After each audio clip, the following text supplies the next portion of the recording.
50 miles an hour without a seatbelt. All right, get him to Dr. Pfeiffer, operating room 2, stat. Right away.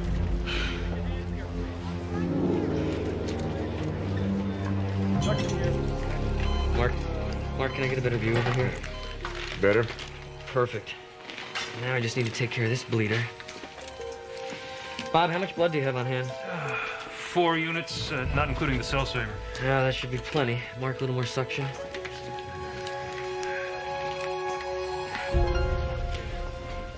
Aye. How'd it go? Oh, close, but the good guys won. What's up?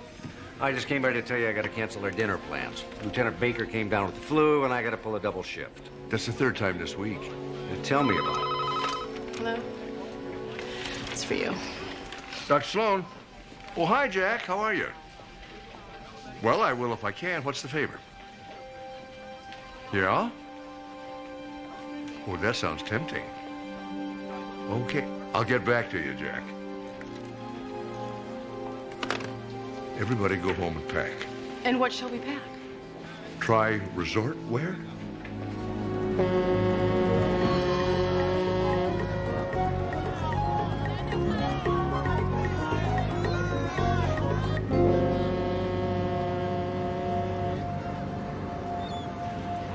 You'll be able to enjoy yourself and relax for a whole week. No pressures, no responsibilities. Oh, there'll be some Oh, responsibilities. please, you and I splitting the medical duties with Mark, it's gonna be a walk in the park. I guess. It's just, you know. You worry about CJ and Dion. Yeah, I do. Believe me, you were doing the right thing. Oh, Amanda, Jesse, I'd like for you to meet our captain. Captain Kennedy, this is Dr. Amanda Bentley, Dr. Jesse Travis. Hello. I was just telling Dr. Sloan how much I appreciate all of you filling in for Dr. Bullard and his nurse. They were so grateful that they could have time off for their wedding. Where did they decide to go on their honeymoon? Cruise to the Caribbean. Cruise.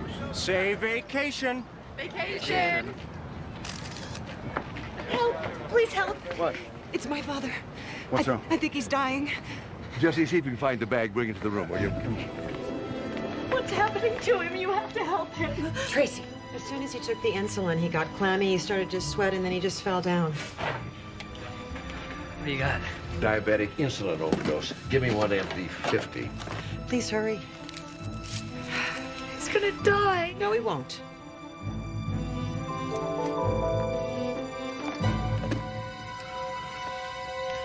This should do it. What happened? Would someone get him some juice, please? Yeah. We thought you were dying. It appears you took an overdose of insulin. Tracy, go cry somewhere else. We thought you were dead. Well, I'm not. Could you please... Here, drink this down.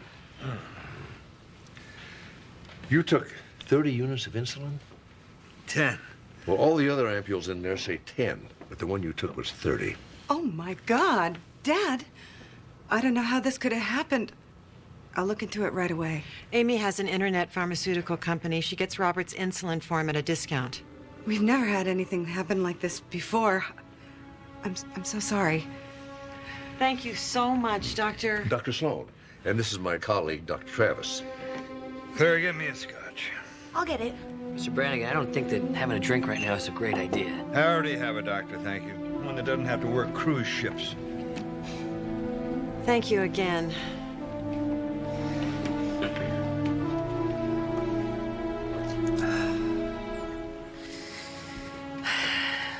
Say vacation. Well, I'm sure it'll be smooth sailing the rest of the trip. Seen the way he treated his wife and daughters. Well, maybe it was a reaction to the overdose. Oh, sure, bad manners is a common side effect to insulin overdose. Okay, I think we're done here, and I'm famished. There's Dr. Sloan. There's been an accident. What happened? Just put her on the examination table. This is Casey Lonigan. She's our activities director. My leg. She was setting up in the gym when she just tripped on something. It's broken. We can set that for you. I'm going to call Coast Guard. Have them send a helicopter. Take you back to shore. Captain, I don't think that'll be necessary. Don't you worry. I'll have somebody take over as activities director temporarily. Me? Well, everyone says that you have the perfect personality. And there are 2 other doctors. Captain, I really never got the hang of shuffleboard or bingo either, for that matter. Dad, don't sell yourself short. You were the bingo king at our church fair 3 years ago. That was 3 years ago, Steve. I'm a little out of practice now. Well, we don't offer bingo anyway. Or shuffleboard. Too sedentary. What do you offer? Rollerblading. Spinning. Do you like kickboxing? Kickboxing? Maybe better find somebody else. Oh, I've always wanted to learn kickboxing. Well, wonderful. You can learn as you teach. I'll make the announcement at dinner. What announcement? I think you just said yes to the activities director's job. I did?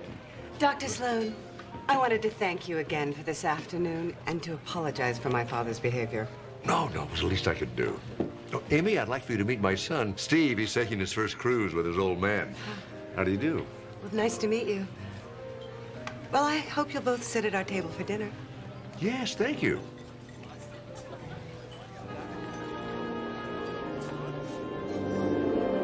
When we get back to land, I want you to see an orthopedist. I promise. Okay. Thanks. It's a good thing the kitchen on a cruise ship never closes. I'm starving. Me too. Do you have something for motion sickness? Oh, are you sure the kitchen never closes? Come on in, we'll get you fixed up.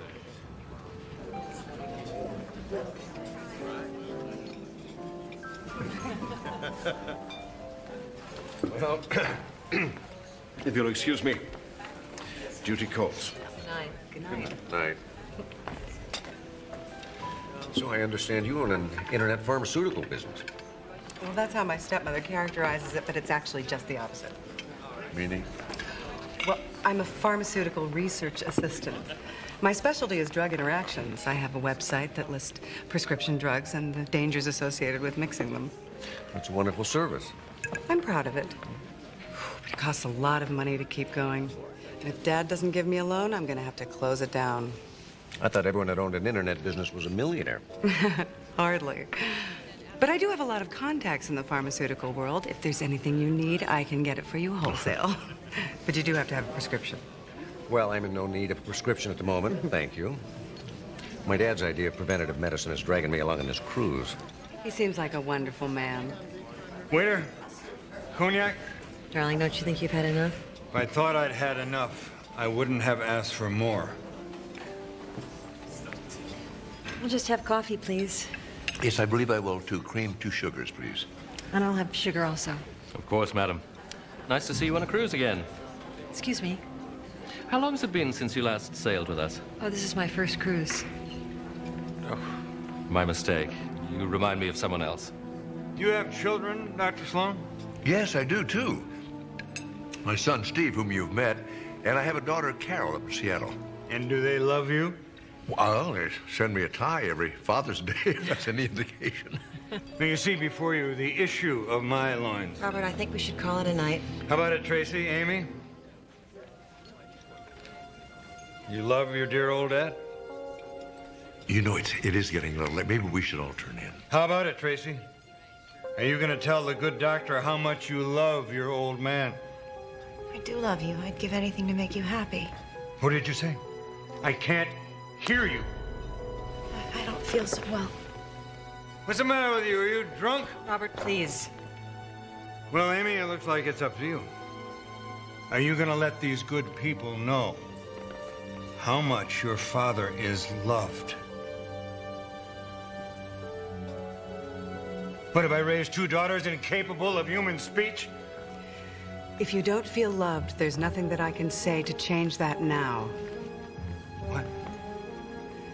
You're making a fool of yourself, and you're embarrassing your family. That doesn't change how much I love you, but I will not be bullied into declaring it either. How dare you speak to me like that? Don't think I won't change my will. I'll change it tonight. Robert, please. I'll go talk to him.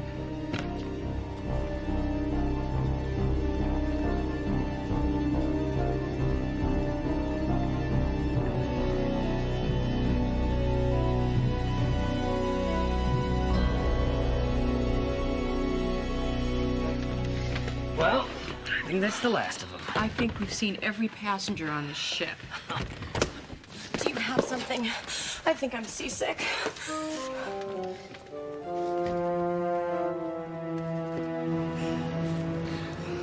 He didn't want to see you? He told me to go away and mind my own business. Might be best if he just sleeps it off. Booze isn't my dad's problem. He has a lot on his mind. There's things going on. It's complicated. You want to talk about it? Thanks. Can't help feeling sorry for your stepmother. Claire's okay, I guess. You don't like her. Well, I suppose that's always the way it is with daughters and stepmothers. But the bottom line is, she's just what Dad needed. After Mom died, he was like a zombie. And then Claire came along, and suddenly he was alive and happy. Doesn't seem happy now. I know. Well, maybe a sea cruise is just what the doctor ordered.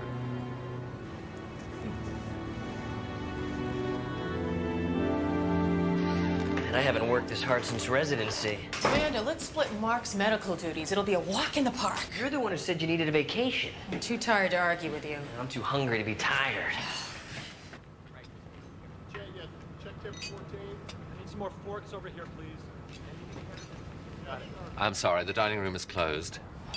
Well, where can we get some food? On the promenade deck. 6:30 tomorrow morning. What? Breakfast. Well, I won't last until breakfast. There's got to be some food around here somewhere. Do you like sandwiches? I love sandwiches. Extra mustard, hold the mayonnaise. I'll take his mayonnaise. I'll be right back. Sit wherever you like.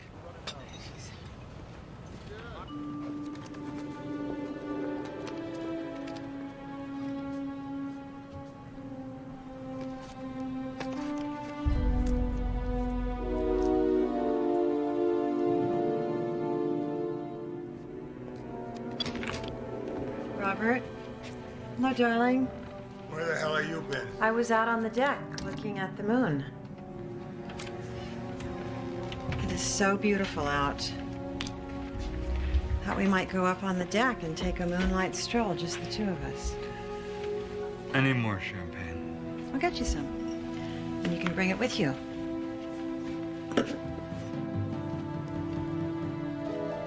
So, how was your talk with Amy? You know, I really don't want to go into that right now. Okay. I think a walk will do you good. Maybe you'll get a good night's sleep for the first time in your life. Come on. Bring the bottle. Oh, okay.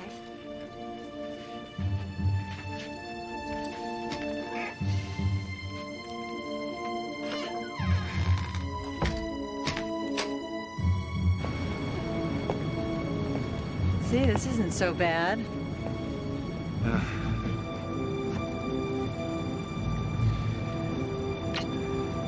Claire, there's something that I need to talk to you about. Can it wait till the morning? I guess. I'm so tired. Isn't the moonlight beautiful on the water? What?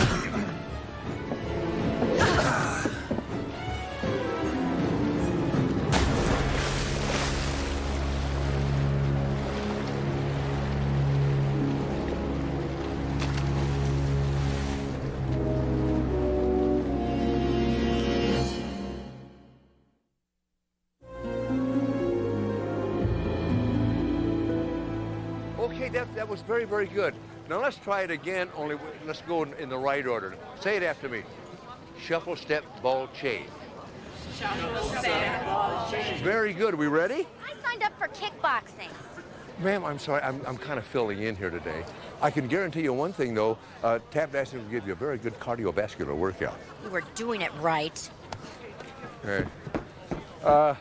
Okay, we'll just do the step, shuffle, step, shuffle, step, shuffle, step.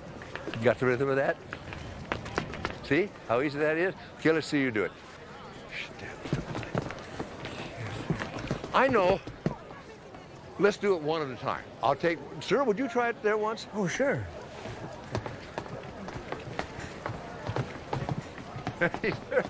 You know anything about kickboxing? No, I'm a dancer. Listen, would you take over the class for me a moment? I guess I wouldn't mind. Thank you. Okay. Chins up, chest out. Everybody act like dancers. Come on. Dum dum dum. Da da da da da da. Have you heard any more about your husband? No. No, I thought he'd just taken a walk, so I didn't worry. Guess I must have fallen asleep, and I woke up about 3 in the morning, and there was still no sign of him, and that's when I called for help. You know they'll search the whole ship. They'll find them. Well, they say they've searched everywhere. Captain even ordered out the launch boats a couple of hours ago. I don't even want to think about that. I'm sure he is on board this ship somewhere. I'll help you look for him. Make you feel better. You know, Mark, they keep asking me if he was suicidal. I mean, he was under a lot of pressure lately, but you don't think... Too soon to think anything. I should go back to my cabin, because if he is on board, maybe he'll come back. Will you come with me?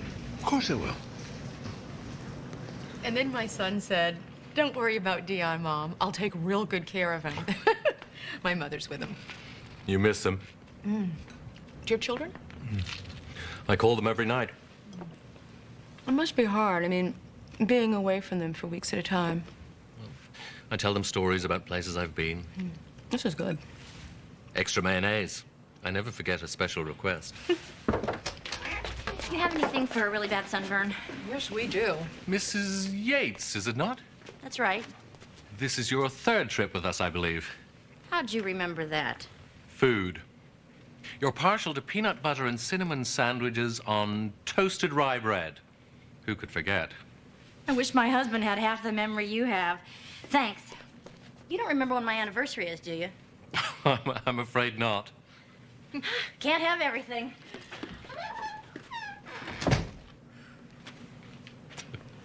I shouldn't have let him drink. I wouldn't be too hard on yourself. I doubt there's anything you could have done anyway.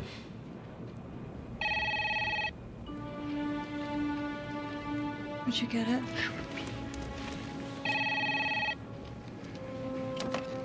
Brannigan cabin. Yes. All right. Yes, we'll be right up. The boats are back. They found your husband's body. Okay.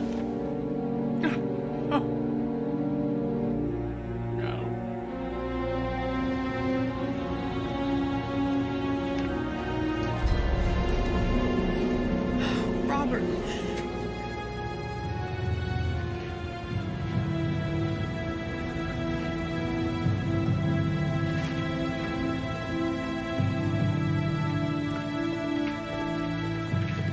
Body was caught in a kelp bed. Otherwise, I doubt we'd have found him. Maybe it's not him. It's him, Claire. It's Dad. Tracy! You did this. You did this to him. You fought with him last night about what? The money? His will? We didn't fight. If you hadn't taken him back to the cabin and upset him, he would still be alive right now. That's not true.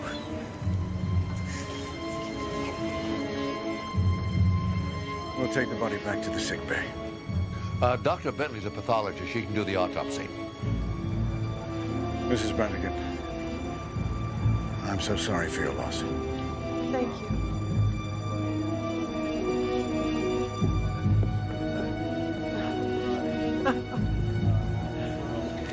Can I talk to you in private for a minute? Certainly.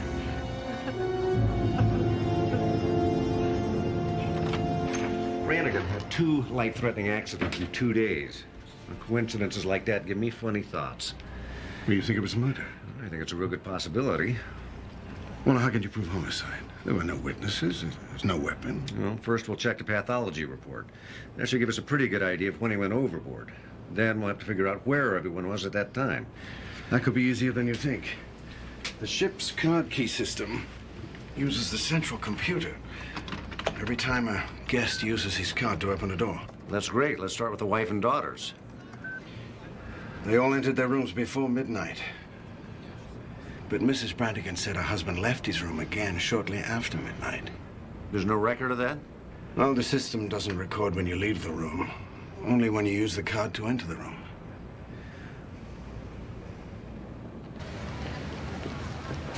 I can't live without him. What am I gonna do? Don't say that. I don't even want you to think that. Tracy? You have to give me something. Please, I feel like I'm coming out of my skin. You have to. Tracy. No, it's okay. I can give you something. You can. Sure, if that's what you really need. But you'll do me a favor first? Take a walk with me around the deck.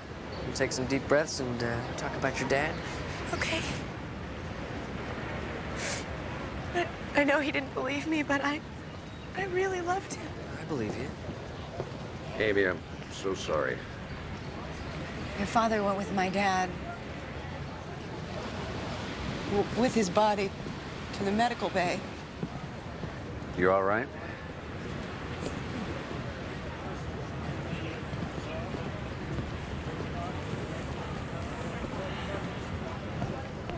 We didn't fight last night. Okay.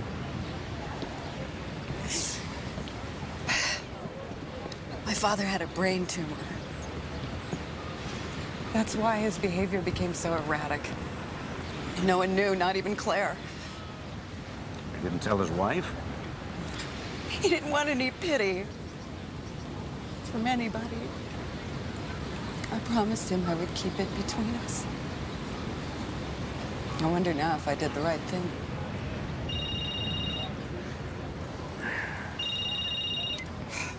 Hello? You're not gonna believe this. You're not gonna believe this. Brain tumor? How did you know? Amy told me. She's the only one in her family that knows. Listen, Dad, I got a call from headquarters. They've rescheduled a court date and I have to be back in L.A. in the morning. Oh, this is the first vacation you've had in years. I know, but LAPD sent in a helicopter for me. You know, if it was a tumor, I guess it is possible Brannigan jumped. I don't think so. Look at the bruises at the base of his skull. Couldn't he just whacked his head as he went over the side? Well, there's two bruises, slightly different angles, but one almost on top of the other one. It's a little hard for me to believe he hit his head twice in exactly the same spot. And look at these massive hemorrhages. I don't know what caused them, but I'll tell you one thing. He didn't die by drowning. He bled to death. Then we're officially looking at a murder. Yeah, it looks like it. Amanda? Yeah, I know. I'll try to figure out what caused these hemorrhages. Steve, since you're going back, I'd like to give you some blood samples. All right. I bet I'll call headquarters. If there's a murderer on board. Well, we've got ship security.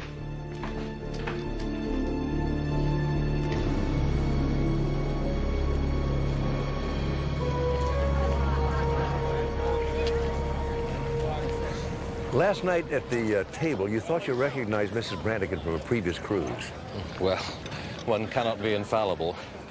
Dr. Bentley commented on your remarkable memory. Lawrence, if you know anything, it would be in the ship's best interest to cooperate with Dr. Sloan. Well, I'm certain she was on a cruise before. A different ship, but perhaps I'm overstepping, but I believe there was a death on her first cruise as well. Do you know when that was? I'm sorry. Look, you've seen how many people there are on this ship. And we go out almost every 2 weeks. Would you like coffee? Yes. Cream and 2 sugars, correct?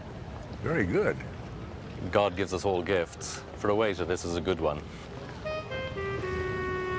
Wait. Madam had the baked Alaska, but never the sauce. Therefore... It must have been on a cruise to Alaska. Company tried it out on that run. Could we find out what year that was? Certainly, but that's not going to give us the names. Captain, do all the passengers have their picture taken when they come on board? Yes.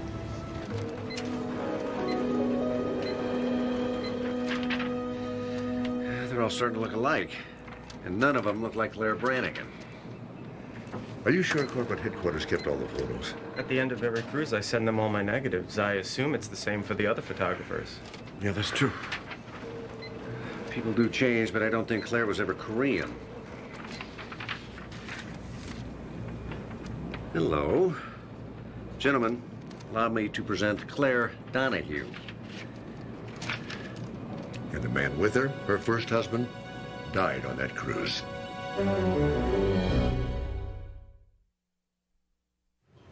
I look so young here, don't I? So you admit that's you? Why would I lie about it?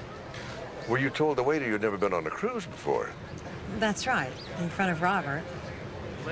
You saw how he was. You know, the day before we left on this cruise, the phone rang and Robert answered it. Whoever called hung up. I assumed it was the wrong number. But Robert accused me of having an affair and screamed at me the rest of the day. Would you tell a man like that you'd been on another cruise with another husband? Who also died on board that cruise.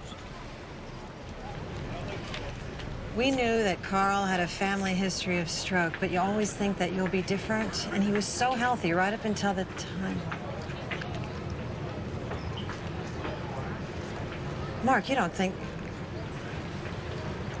Why would I kill Robert? Claire, we all heard him say he was changing his will. 3 hours later, he was dead. Could be a very powerful motive. You're right. It would be if I were in the will. But I'm not. And never was. Ask his lawyer. Is there anything else?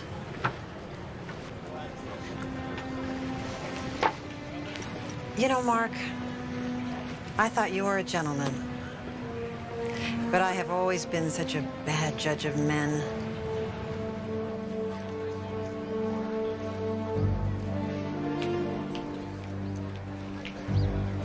What do you think? I think she's one of the smartest women I ever met. When's the helicopter picking you up? Oh, I'm way ahead of you. Well, I'm back there. I'll look into what happened to Claire's first husband.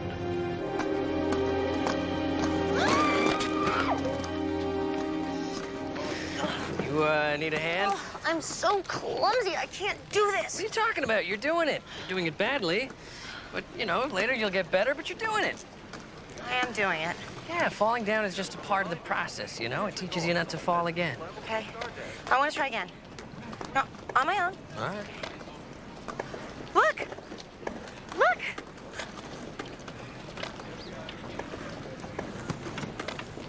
Why'd you stop? You look so good.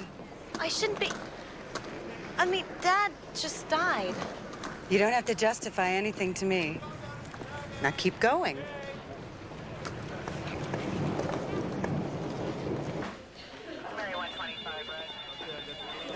Detective Sloan? Detective Sloan? I'm Renetta Cole. I'm Carl Donaldson's sister. Oh, thank you for coming in. I have to be back at work in 30 minutes. Well, this shouldn't take long. Please, sit down. I'm looking into the death of Richard Brannigan, and I just had a few questions about your brother's death. You mean his murder? Well, his medical record says he died of a stroke. Detective Sloan, I've had family members who died of stroke. There were warning signs. Carl had none. But there was a family history of stroke. Yes, but they were smokers. They were seriously overweight. Do you know what Carl's hobby was? Running marathons. My brother died just 3 months after Claire took out a big insurance policy on his life. I guess you didn't know that, did you?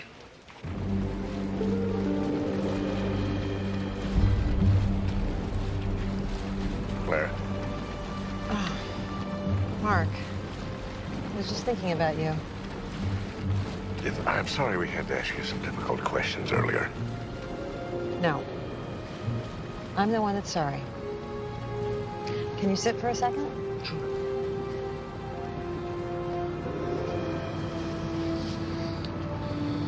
If Robert was murdered, I want to find the killer, too. You're, married, Sir Robert. I know. I'm sure it didn't look very happy to you. But, Mark, he didn't deserve to be murdered. Investigate everything, and I'll do whatever I can to help you. Dr. Sloan. Yes? Dr. Bentley is looking for you. Thank you, Captain. You'll be all right.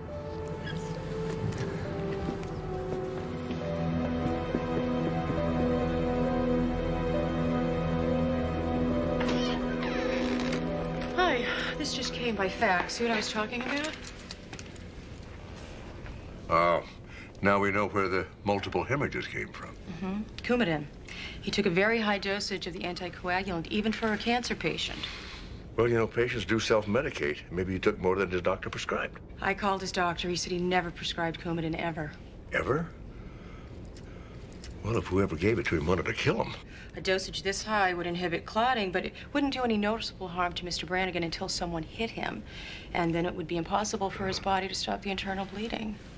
I'm going to have the captain conduct a search. Do you think it's still on board? Well, if it is, I'm betting it's in Claire Brannigan's cabin.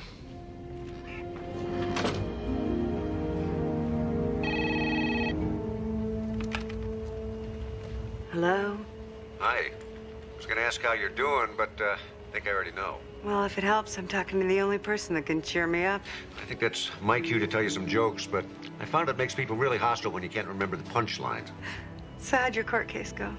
Wouldn't you know it, they put it up till next Monday. Does that mean you can rejoin us? Well, I don't know yet. Oh, someone's at the door. Can you hold on a minute? Sure.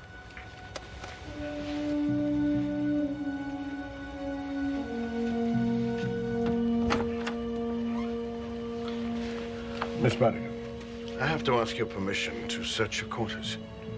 Oh, excuse me, 1 minute. I'm sorry, Steve. I'll have to call you right back. All right. So, what are you looking for?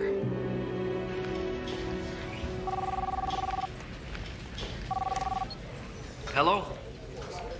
Steve, any luck? Listen, Jesse, I can't get my dad on his cell phone. Could you have him get in touch with me? It's important. Yeah, okay, no problem. I, tell him as soon as I see him. I gotta go. Captain Kennedy. We found the drug that killed Mr. Brannigan in his daughter's cabin. I swear, I have never seen that bottle before. You have to believe me. Amy?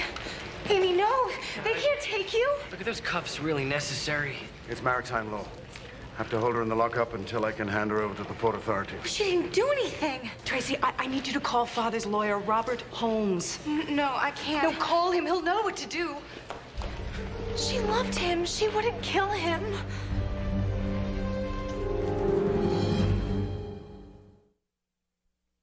Please, it's very important. I've been trying to reach Mr. Holmes since 9 o'clock last night. I don't care where he is or what he's doing. I need to speak to him. Yes, I'll hold. What if he doesn't take my call? What if he... Mr. Holmes? This is Tracy Brannigan. Not too well, I'm afraid. My father's had an accident. I can tell you about that later. The important thing is, my sister is being held on suspicion of murder, and I need for you to arrange for bail immediately. Yes, I will. All right. Thank you. He said he'd take care of everything. That's great. Oh, Jesse, I was so afraid. But you did it. I mean, you made the calls, you got him to listen to you. You did great. I'm so tired. I haven't slept in so long.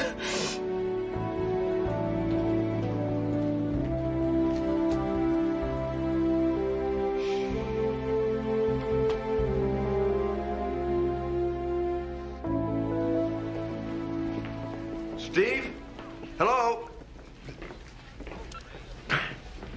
I've been trying to get through to Steve all morning, and my phone keeps hanging up on me. Probably not enough satellites out here in the middle of the ocean. Or maybe you didn't pay your roaming charges. Maybe. Tracy got through to her father's lawyer okay. You should have heard her. She was forceful and confident. You haven't heard anything from Steve at all? He told me last night that Claire's first husband had a sister, and the sister thinks that Claire murdered him for the insurance money. And I'm sure you've checked for insurance policies on Robert. Nothing. She's not even in the will. She has no motive. We can't tie her to the weapon. Well, I suppose Claire could have planted it in Amy's room, but where would she have gotten it from? Amy had the drug contacts. Yeah, I know, but that's a little bit too tidy for me. I think Amy's being set up. Let's say Claire did kill Robert. Let's say she gave him the drug, followed him out onto the deck, and then killed him. What, did she spend the rest of the night out on the deck? She called the captain about 3 a.m. from her cabin. Okay, but then how did she get back into her room?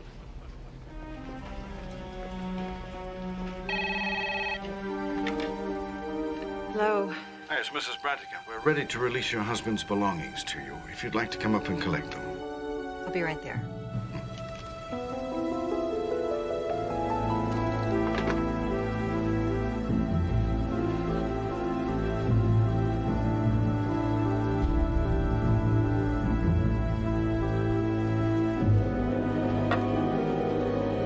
Mark. What are you doing in Amy's cabin? I'm looking for evidence. Oh. You really think she's guilty? Well, she had a motive, and had the opportunity, and she had the means. And she admitted that her business was in trouble, that she desperately needed money. And there was the thing, the argument with her father. Well, you saw that. And then, of course, we found the vial in her room. As hard as it is to admit it, does seem like she's the killer. Except there's some things that just don't add up. Like what? Well, there's the matter of her father's brain tumor. She's the only one who knew about it. Now, why kill a man who's going to be dead in 6 months anyway? Robert did threaten to change his will. Maybe she was afraid to wait. Yeah, that could be. But then there's the thing about the card key. The card key. Mm-hmm. The card key records whenever anyone unlocks their door. Now, the computer reports that Amy let herself in at 12:45 a.m. and stayed in the night. The pathology report says her father died around 1:30. Now, we know Amy didn't unlock her door again until after breakfast in the morning. I see what you mean. Doesn't seem likely that she would have wandered around the ship all night. No. But, Mark, maybe she did what you just did. Blocked the door from closing and locking somehow. And you did find that drug in her room. But her fingerprints were on it. Whose were? No one's. Oh. Maybe she wiped them off. But the thing is, why keep the vial at all? I don't think she committed the murder. Well, Mark, I don't understand. If you don't think she's guilty, why are you looking for evidence in her room? I'm looking for evidence pointing to whoever is trying to frame her. Oh, of course. Well, I was just on my way to see the captain. We'll talk later. You know, I don't know how yet, but I have a feeling the key to this whole thing is the Coumadin.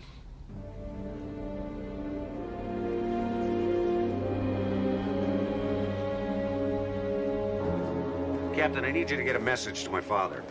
Well, if you're not using the reception desk phone, I assume this is important. It is. I dug up some more information on Claire Brannigan's past, and I really need to speak to him. I'll try to find him right away. Give him the message. And Captain, tell him not to be alone with Mrs. Brannigan under any circumstances. I'm flying back to the ship as soon as possible. Thank you.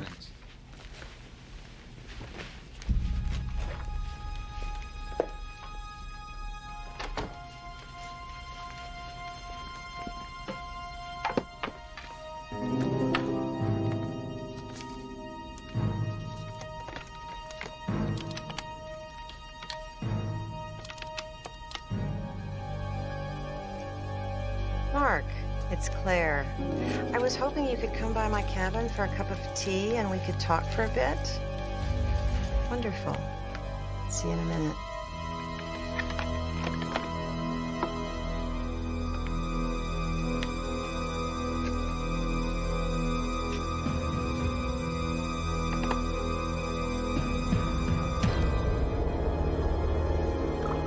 I'm a woman of few regrets. Even when I've made bad choices, I've tried to turn them to my advantage. That's interesting tea. I'll tell you one thing I do regret. Meeting you. Now. Well, I'm sorry to hear that. I stopped believing men like you existed. Warm, decent, kind. And then I met you. In the worst of all possible circumstances. You wanted to discuss the investigation. How is the search going? Well, the police will look at the records of every pharmacy in Southern California. But if whoever killed your husband used an alias to get the prescription, it's a dead end. Oh, well, that's too bad. Yeah, but I was thinking, you know that most killers follow a pattern? If they kill again, they tend to do it in exactly the same way. I suppose if I thought about it, it makes sense. Which is why I'm suggesting they exhume your first husband's body. After all this time, I don't see how. There'll be residue. It's difficult to get a body exhumed, Mark. Well, his sister is very eager to help, and I think the courts will be too. There is an easier way. You could just confess to Robert's murder. I had no reason to kill him. Well, you know, some people might think that $1.5 million life insurance policy would be a compelling reason, particularly since you took out exactly the same amount on your first husband. Yes, that would look bad. But there is no insurance policy. Oh, I think there is. Not in your name, but you'll find it. You know, I have to confess, I did lie to you about one thing. Robert was never a charming man. He was always the coarse brute you met 2 days ago. Well, you know, the courts can be sympathetic to emotional abuse. But if they think that there's a pattern of murder, well, that's another story. Well, it's the same story, twice. I married the same kind of man both times. I was trapped. I could only find the wrong way out. So, I guess this is it. Oh, glad to hear you say that. I'll go to the police with you. Oh, Mark, when I said, so I guess this is it, that's not exactly what I meant. Whoa. How are you feeling? Dizzy. Well, that would be the Valium I put in your tea, along with the Coumadin. Valium. And when you fall, Mark, and you will fall, you'll bleed to death before anyone can find you. You won't? What? Get away with it? Well, I'll just have to take my chances because, you see, if I don't kill you, I don't have any chance at all.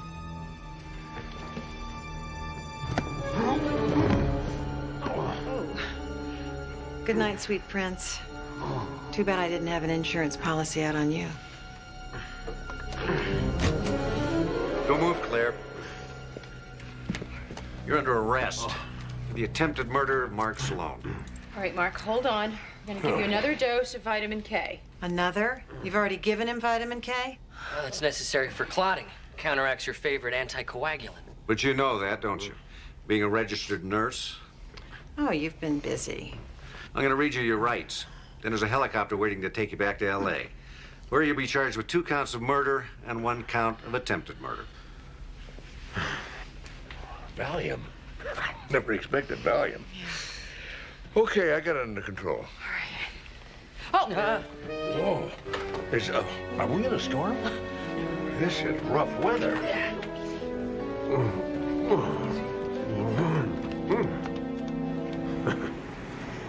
After that holding area, I'll never complain about the size of my cabin again. With Claire on the rampage, it might have been the safest place to be. I was afraid I was never going to see any of this again. Ladies and gentlemen, tonight's bingo game. And I was really afraid I was never going to see you again. Hey, I'm a detective. And what's that supposed to mean? You were never going to get away from me.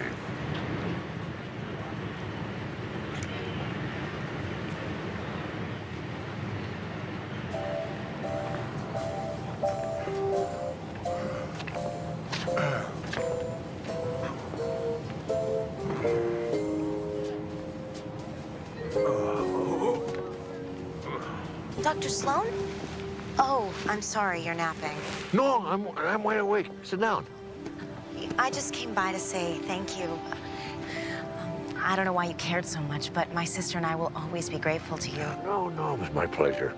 Well, if it wasn't for you, I don't know what else to say except thank you. I thought if I didn't have my dad around, I couldn't survive. I thought the world was this very frightening place, but thanks to you and your son, and especially Dr. Travis, well, I just have a whole new picture of what the world's all about.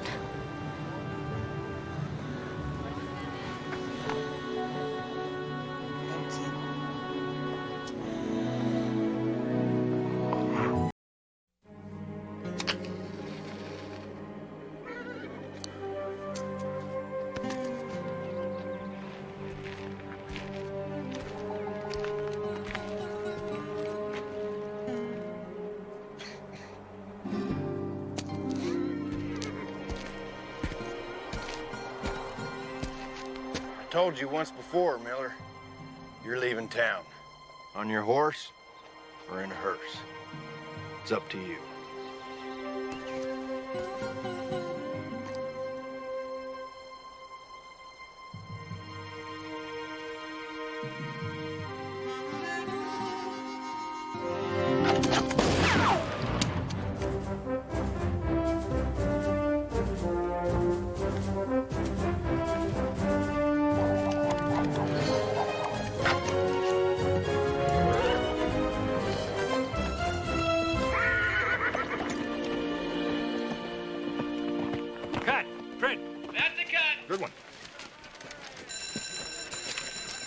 So, gang, you all having a good time? Are you kidding? They may never leave here. Just being here on the set and seeing Dash Donovan, this is so cool. You know, for the kids, that is. I think that Alex is the show's biggest fan. Speaking of big, CJ, is that really you? Hi, Mr. McLean. Hi. Bob, I'd like you to meet Dion. Ah, the new addition to the family. Handsome young man. Yes, he is. Dion, this is Mr. McLean. He's the show's stunt coordinator. He got us passes so we could watch the filming today. Thank you, Mr. McLean. My pleasure. You a big Dash Donovan fan? Yeah, he's pretty cool. I guess. Yeah, right. Well, stick around, guys. The next scene up should be even better. Bob, I've got to get back to the hospital. I had no idea it took this long to shoot these things. Oh, what a shame. Just when Dash Donovan's big scene is coming up. Thanks so much for having me, kids. It means a lot to him. You bet. Say hi to Steve. I will. See y'all. Bye. Hey, Alex, would you grab some shots for me? Just... Thanks. See you. See you, Mark. Bye.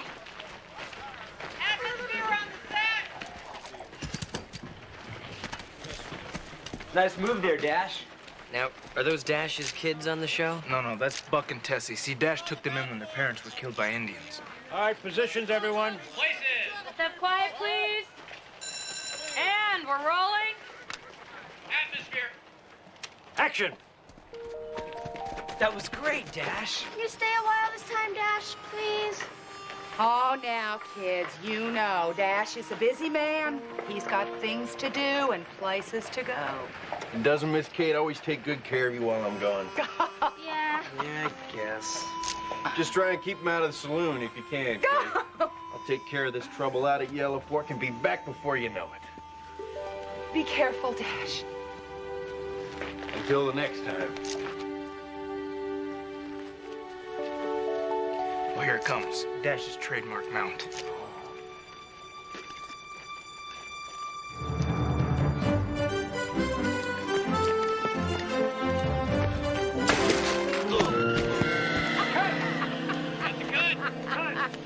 Oh, man, I do this again? Dude, when is this guy gonna start using a stunt man? I'm fine, everybody, really. I'm fine. I just tweaked my wrist a little bit. Trampoline broke on me. Why don't we just try another one, shall we? Right. Maybe we should take a break, Chris. Somebody ought to put that poor guy out of his misery.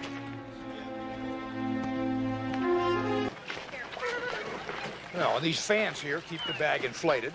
Then, when the stuntman falls into it, these bungee vents pop open, releasing the air gradually and just cushion his fall. But doesn't Carl do his own stunts? Yep. We just stand around wasting time and film until he gets one right. Not now, Jimmy. Why? One of these times he's going to really bang himself up. That or somebody else, and then we're all going to be in a world. Who's the coordinator here, you or me? You are. Just go help set up the airbag, will you? If you all excuse me, I gotta go to work. I'll see you later. Do I detect a little note of discord in Saddlebrook? Hey, I'm sure there's nothing unusual with the crew having their differences on a big show like Frontier Dad. What? Apparently it's not unusual at all. You can't do this to me, Bradley. I have a contract. You tell him, Phil, you're my manager. She's right, you know. Just try and ride her out and see I'm what sorry, happens. I may be the producer, but it isn't up to me. It's the network. It's the ratings. Ratings? You think that killing me off in the season opener is gonna raise the ratings? Do you think I'm stupid? We know who's behind this, Brad. And if Carl thinks that he can get rid of Jeannie that easily, he's even dumber than I thought. This is what I think of your season opener.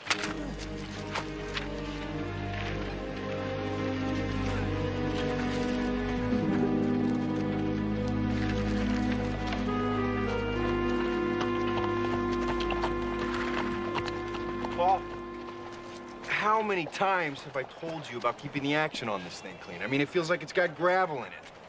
Take care of it, would you, please, today? Whatever you say, boss. I guess not all actors are like the characters they portray on screen. Well, it must be the pressure. He is the star. Yeah, and boy, does he know it.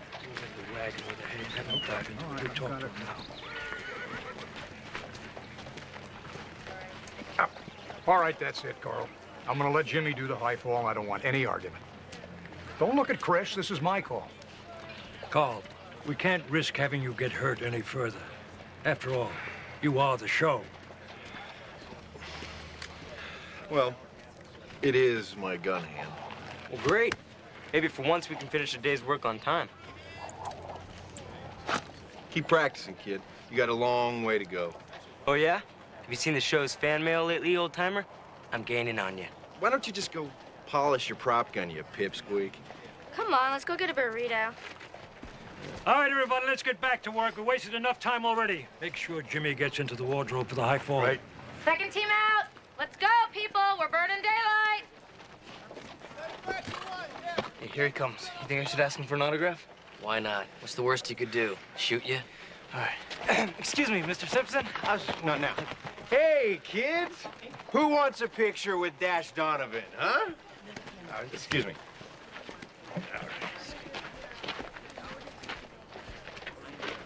Okay, smile. All right, okay.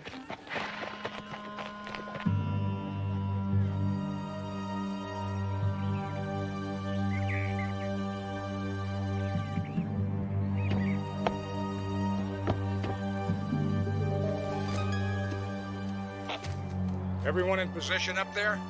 Ready when you are, boss. All right, Jimmy, on action. I want you to edge out to the roof.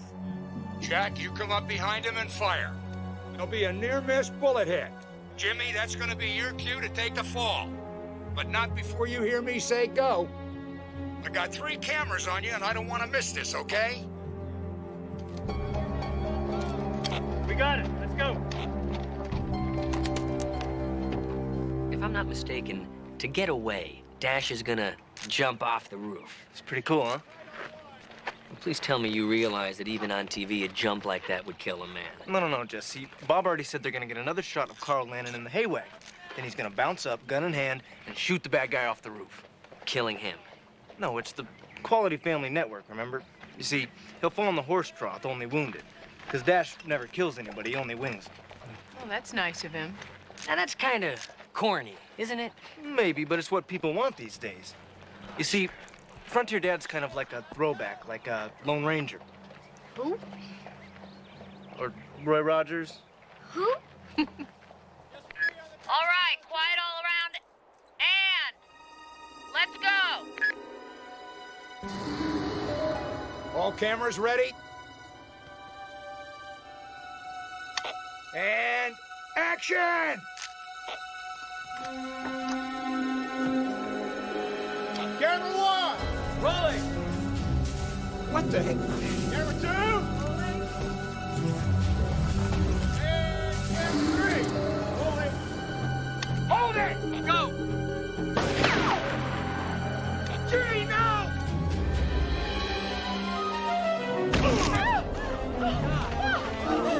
Get an ambulance.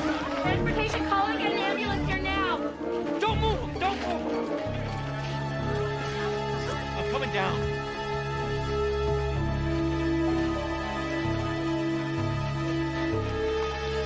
How is it? It's okay, just hold on, okay, buddy? You hold on. Keep holding on. Just stay with us, okay? Just stay with us.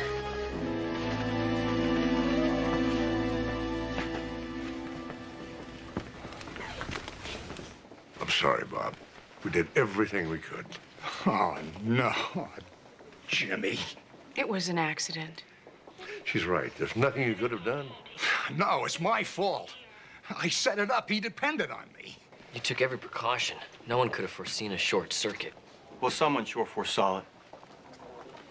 As a matter of fact, it looked like it was planned. What are you talking about? Well, we went and took a look at the junction box. It was full of coffee. Someone poured a whole cup on it. Now, if you want an airbag to malfunction, that's a hell of a good way to do it. If that's true, it was murder. Oh, my God. I almost did that stunt myself. I don't believe this. I saw the box short out. I tried to stop him. I told him to hold it. What the hell are you talking about? You told him to go. On the radio, I heard you. Hell, everybody did. No, I didn't. I swear. Bob, we better have a talk with Steve.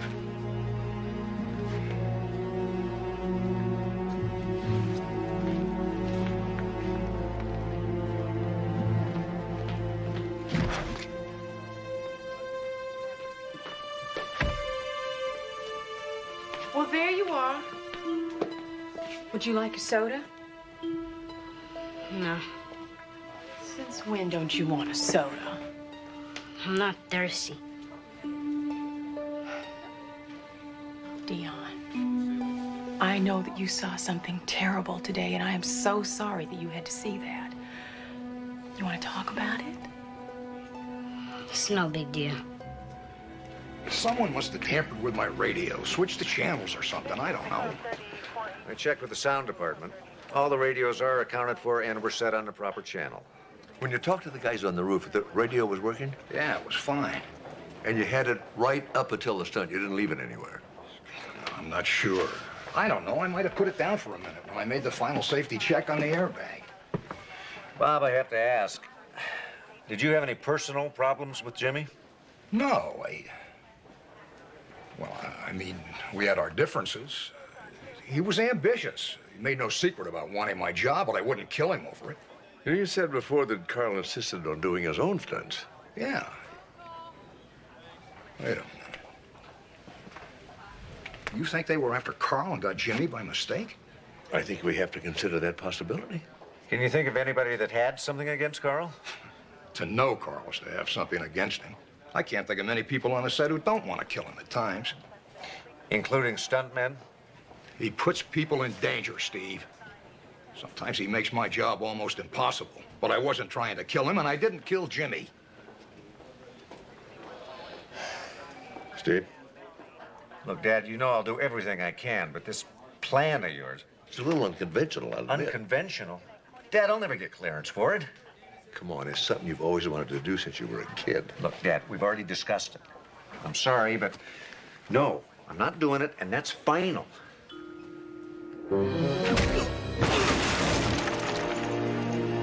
Cut. All right, print it.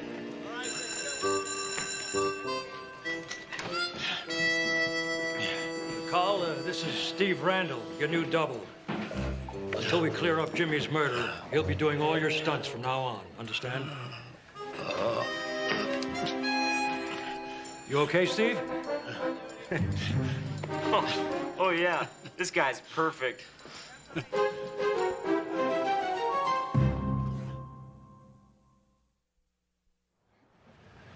You want to tell me what the hell you're doing here? Well, the producer liked the way I handled things on the set when the medic froze, fired him, and offered me a job until they could find a replacement. You're not serious. You took it? Why not? I mean, it's just until the end of the episode, and I got a little time off, and the pay is good. And besides, I know my way around a film set. I'm familiar with the biz. The biz? I can snoop around. I know what I'm doing. Hey, I've been hit enough times to know how to fall down. Besides, I used to train with Bob. I wanted to be a stuntman when I was younger. I believe the operative word there is younger. Look, I'll be fine as long as you don't blow my cover. So just do me a favor, will you? Stay away from me. Can I just, please, just, it's hanging, it's so bad. Stop.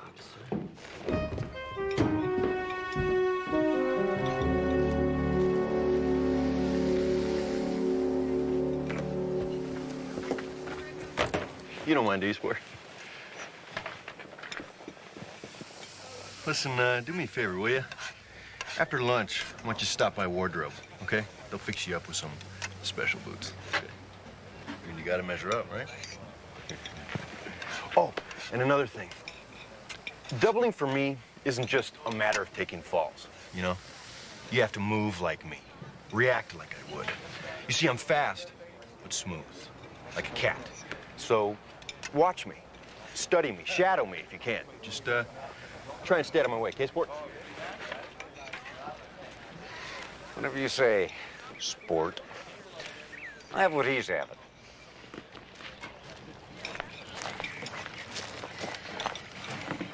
I just wanted to say thanks again, Mr. Perkins. I can't tell you enough how much I enjoy being on the set here.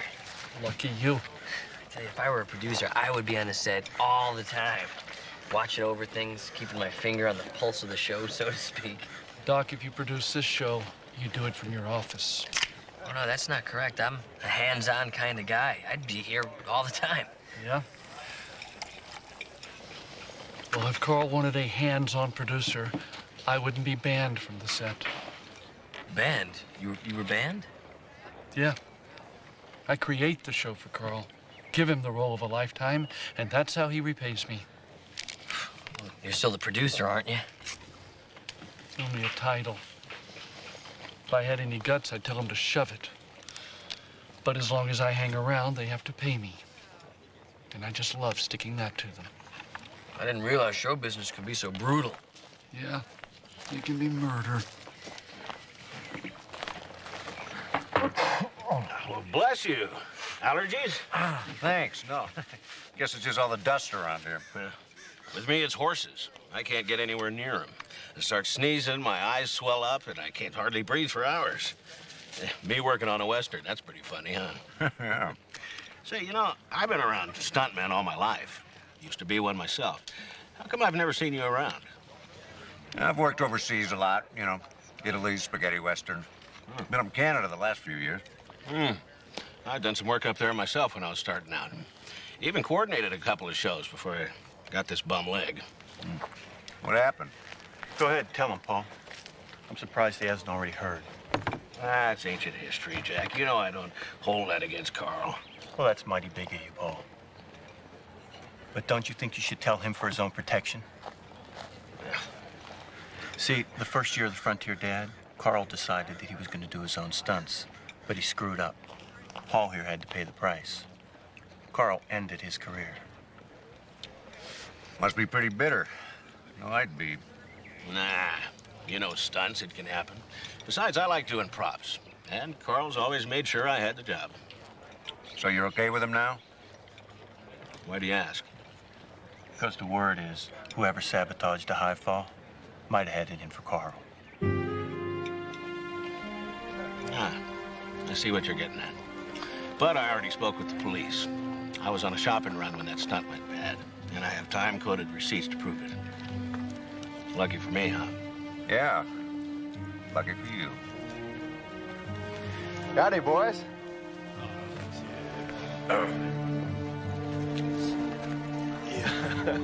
Right. I'll catch up to you guys later. Play some hacky sack. I'll tell you what, though. If something did happen to Carl, I don't think anyone around here would really miss him much. This is exactly what I've been talking about. It's all here. I'm what they want. Right. We're what they want. Teenagers, the advertisers, the network, the audience. They'd all rather see a show about us. The old man over there is almost 30. Yuck. I'm telling you, Bradley, we could do a lot better on our own. You mean some sort of spinoff? Sure, why not? The Adventures of the Frontier Kid. Kids, right. Frontier kids. Two teenagers, alone against the savage West of the 1880s. You know, that's not a bad idea. A couple of kids roaming around the frontier, facing danger. To avenge the brutal murder of their parents, that kind of thing. Yes, that's it. Did I tell you he's our man? So what do you think?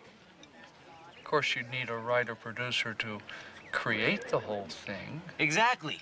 And who would you rather work for? Well, I mean, with. We're back.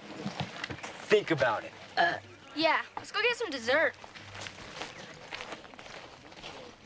Kind of a cold attitude for a couple of young kids, huh? Can't really blame them. Carl's never been very good with them either. Besides, they're probably right about that youth market crap. Hell, next year they'll probably be too old.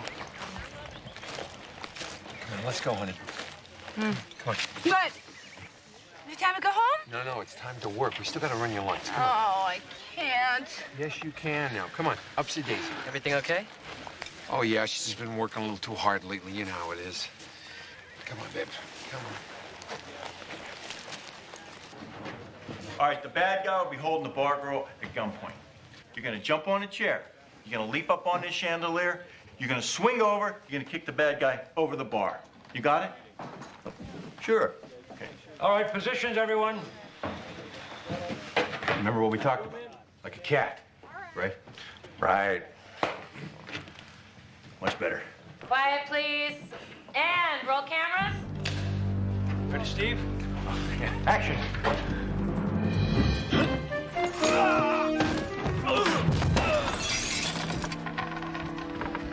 Cut!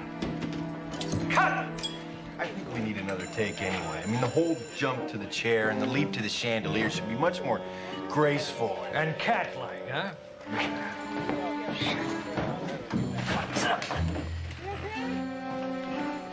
That was a great start, Sport. Just beautiful. But what do you say? You got one more in you, huh? Not a chance. See, he's had his bell rung twice today, so no more stunts until I get him to the hospital and he gets checked out.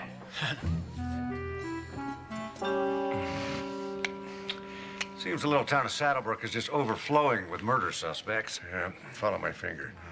We're going to have to narrow down the field a little bit if we're going to help Bob. Well, the prop man's the only one with a solid alibi so far. Hey, guys, check it out. Bob sent over the dailies. Oh, good. Do we get to see Steve go bye-bye? Steve didn't go bye-bye. Now, that was today. This is the footage from the past few days. Oh, good. I wanted to have a look at that high fall. So, how about you? Did you have any luck? Oh, the food is awesome. I had lunch with the two kids from the show. They're pretty ambitious, and they don't seem to care much for Carl, but I really don't think that they're capable of murder. Oh, and you know the producer, Bradley Perkins? Well, it turns out that Carl has stolen all control of the show away from him, and he's not too happy about it. Anyone else? Yeah, there's Jean Malone, who's under the impression that Carl is trying to write her out of the series, and she's ready to put up a nasty fight. Wow. Yeah, and we're just getting started. Jesse, you're the medic on this show. Do you think you could get into the company's medical insurance files, see if anyone else has been seriously injured or disabled because of Carl? Of course I can. So, I get a clean bill of health? Well, for the time being, but you be careful. No more dangerous stunts for at least a couple of days. Hey, don't worry about it. Careful is my middle name. Just kidding. Taxi! Whoa!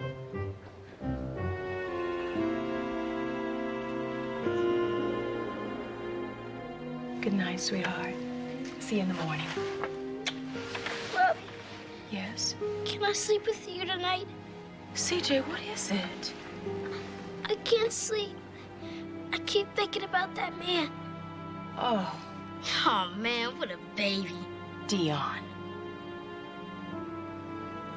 Son, it is perfectly normal for you to feel the way that you do.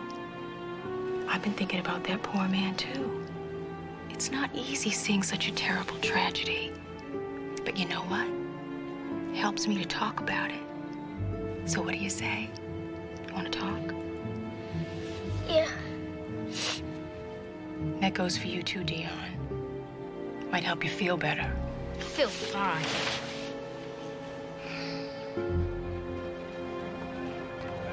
Dean, I said I needed at least a dozen extras for the big explosion scene, and now I hear that the production manager is only allowing me 6 people. I'm afraid so. Sorry.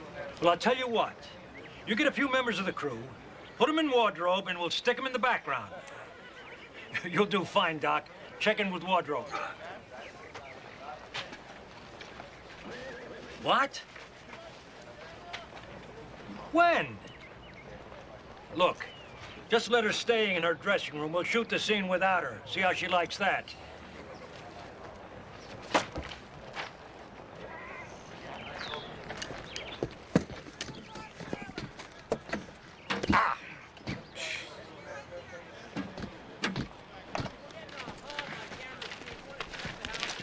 Oh, Jess. What's your rush?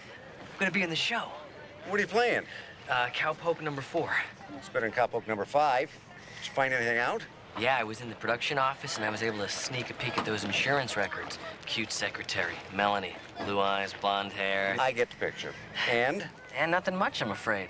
I mean, a few stuntmen and an actor were injured on the set of Frontier Dad because of Carl, but nothing too serious. The stuntman refused to work with Carl ever again, and the actor, well, he got his own series, so he didn't really press the issue.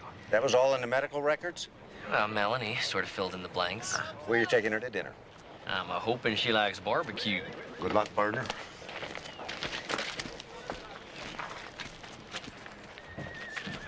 Okay, we'll do it just the way we rehearsed it.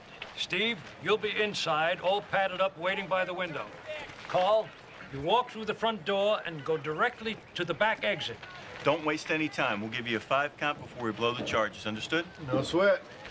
Steve, You're gonna come through the window just ahead of the blast. Just try not to land on your head. Love the pearl handles there, Oblong. Nice touch. You don't think they're too much? They're just fine. All right, wasting time. Everybody take your start positions. All radios off.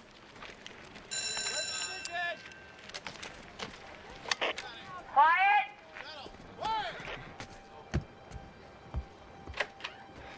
And roll camera. Ready? And action!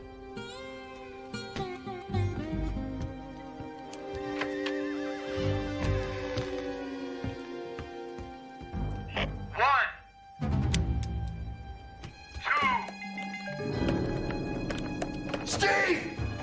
3. Steve! 5.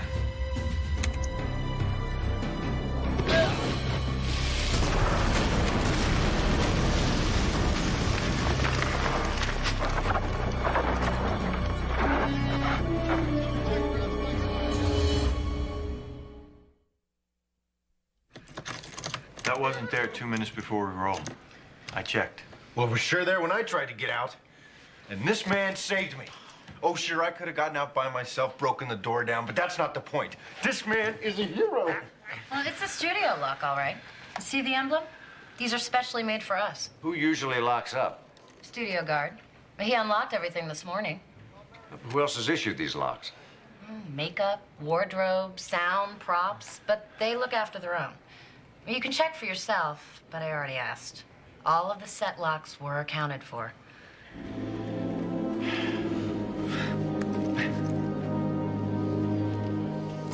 What'd I tell you? Among other things, I keep the guns and the planks in there. I gotta be real careful. Well, that's it. It's the last one. Every lock is in its place. I gotta get these spurs on the set.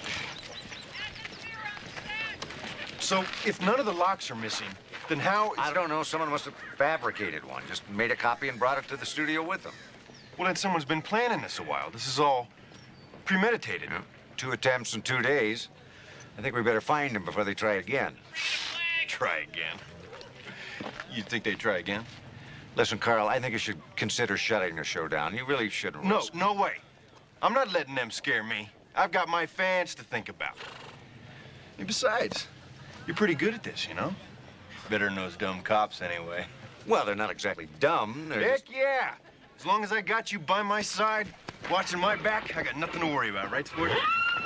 Look out! I thought I was supposed to be watching your back. Round them up and be quick about it. Sorry, Carl. The Wranglers thought the horses were locked in the trailer, and they got loose and took off. Got loose? How? Looks like someone stole the lock off the trailer. The Wrangler said the horse trailer was parked right here all day. What are you looking for? Signs. Signs of what? Someone that shouldn't have been here. Footprints. Prints of horses, stunt guys, cowboys, and Wranglers? I mean, they all had reason to be back here. Not him. What are you talking about? Episode 87, the capture of Crippled Jack Crawford. I was able to track him down because he left distinct prints. See here? Short step, long step, short step, long step.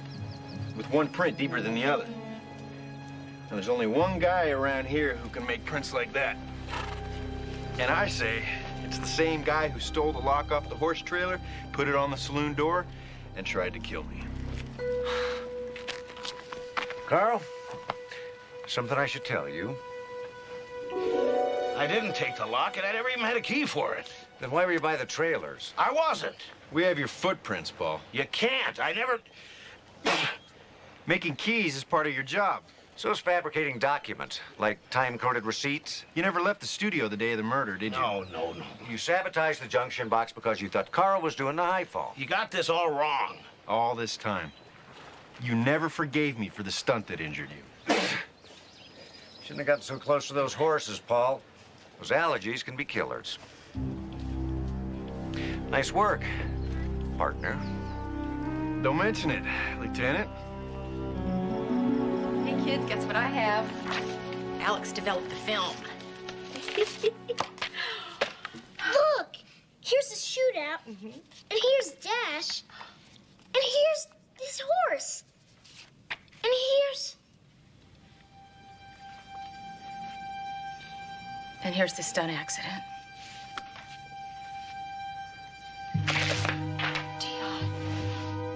You know about the camera, didn't you? Knew what? You knew that I lost the camera. Your camera? Is that what's been bothering you? I never knew. You gave me the camera. I never had a camera before. I never even took a picture before. I wanted to take pictures for you, and then all that stuff happened, and that guy got hurt. I dropped it or something. I don't know what I did with it. I'm sorry. I'm sorry. It's okay. I'm sorry. It's okay, honey. It's just a disposable camera. It doesn't even matter. I'll... Dion. Were you ever in trouble for losing something? My lunchbox. And were you punished for it? That's when I broke my arm. Oh, my God. I'm so sorry. Everything's gonna be okay now. And we're gonna find your camera.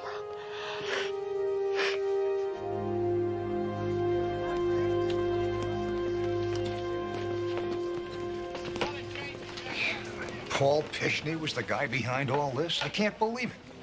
Yep. We put it together. Everything fits. Motive, means, opportunity, and allergies. May take some more questioning, but it looks like he'll crack. Are you convinced he was after Carl? Absolutely. Why? Well, I'm afraid all you've got him on is attempted murder.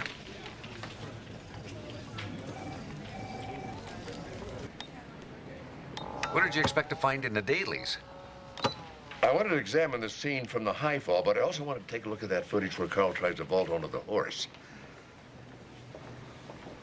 Nothing unusual there. Except I usually make it. Now, this next shot is from the camera mounted on the ground. Yeah, the low angle makes the horse in Carl's vault look higher. Don't rub it in.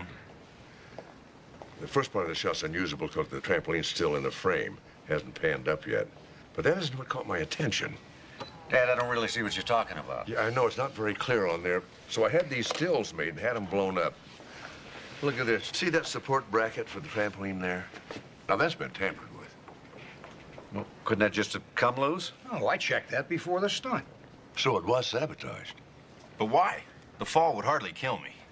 No, but it might injure you just enough that you couldn't do the high fall. And Jimmy would have to. That's right. They were never after you, Carl. Jimmy was the intended victim the whole time. What about Paul Pishney? I have a hunch that his alibi's gonna hold up, especially where Jimmy's death's concerned. Yeah, but what about the second time? He was trying to blow me up in the saloon, wasn't he? Yeah, but maybe he was just trying to take advantage of the situation. Yeah, that makes sense. He'd probably figure we'd blame whoever killed Jimmy. Which I'm afraid puts us right back where we started. Yeah. And me, the #1 suspect.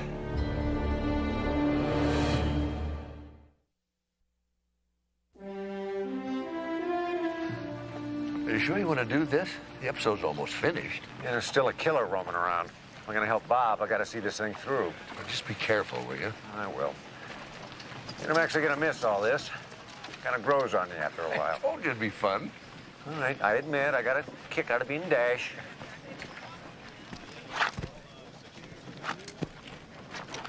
And they may never get rid of Jesse. What have we here? Hey, Mark. What do you think? I get it. Yosemite Sam, right? I missed out on my big scene when the saloon blew up, so the director said I can be in this one. We're going to steal it, all right. Hi, guys. So this is my search team, and Alex has graciously volunteered to help us find Dion's camera, and we intend on turning Saddlebrook upside down. Right, guys? Right.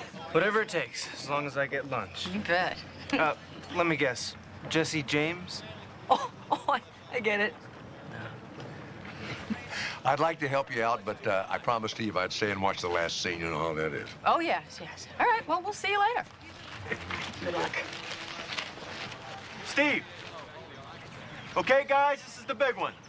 All right, Tommy, you and Missy are on the porch watching, and Jane... Is Jane here? She's passed out for dressing. You gotta be kidding. Jesse! The director needs me.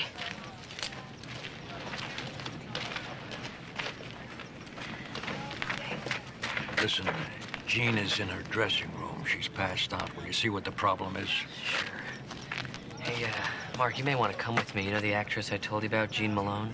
She's in her dressing room and they can't wake her.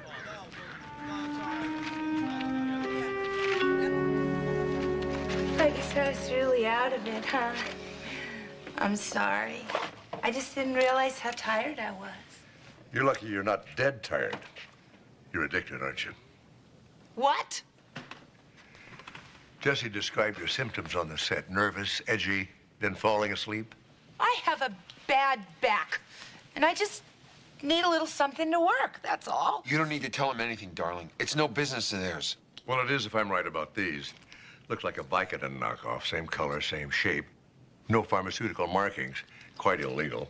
And no doctor would ever prescribe this amount. And no pharmacist would fill it. Not here, anyway. Mexico? Don't answer that. Gene, who's your supplier? Is it someone on the set, Gene? I doubt you've been running back and forth across the border. You know, a lot of stuntmen get hooked on these things for chronic pain. I treated Bob McLean for it years ago. That it, Gene? One of the stuntmen? Gentlemen, please, if word got out about this, you realize how damaging this would be to Jean? It wouldn't exactly be a boost to her career, would it? And that may have occurred to your supplier. You want that hanging over you? What's it gonna be, Gene? You want to talk about it here or downtown? Downtown? What are you, a cop? As it turns out, Lieutenant Steve Sloan. Oh, no. You're not nailing me on this thing. But you don't deny giving Jean the drugs. Look, I only gave them to her because I knew Jimmy was supplying her. He didn't exactly keep it a secret. I found the pills when I was going through his things, and I knew she'd need them just to get through the day. So you knew Jimmy had her hooked? Everyone knew she had some kind of problem. And if it was drugs? No one can work for the Quality Family Network that has a drug problem. All the networks are very strict about that policy. Jimmy was ambitious, wasn't he? He probably planned on using that knowledge to pressure Jean into, what? Stunt coordinator's job, maybe? That follows. She'd do anything to protect our connection. And Bob McLean would just have to go, huh? Correct me if I'm wrong. You killed Jimmy so you can step into the same deal. No, wait a minute. What, are you blind? I mean, doesn't it make more sense to you that she did it? She kills Jimmy and she thinks all the problems are over. Only she doesn't know that I knew what was going on. Think about it. There's just one problem with the idea that Jean is guilty. You see, it was a man's voice on the radio that gave Jimmy the go signal. Everybody heard it. Yeah, and I don't even have a radio. Well, now, that's not exactly true. What are you talking about? The sound department never said anything about actors having radios. It was a favored nations kind of thing. Last season, you know, Carl asked for one, and suddenly they all wanted one. I'd forgotten all about it. Yep. But as soon as I heard that everyone wanted one, I gave mine back. Yes, and so did the kids.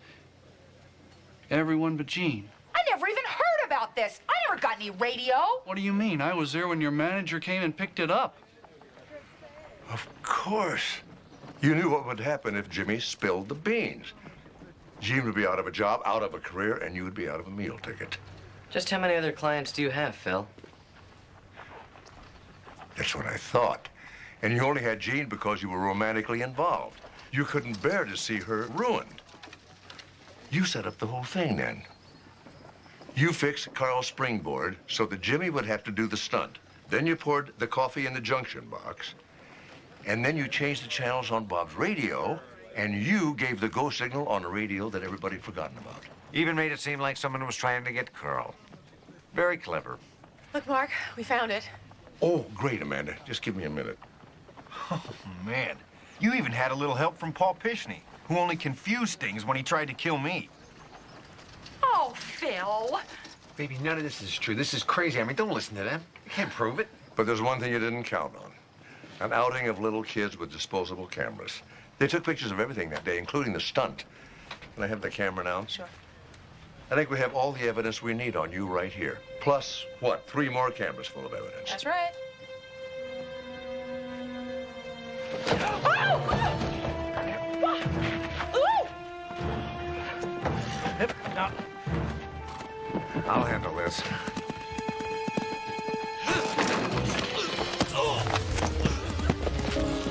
Typical.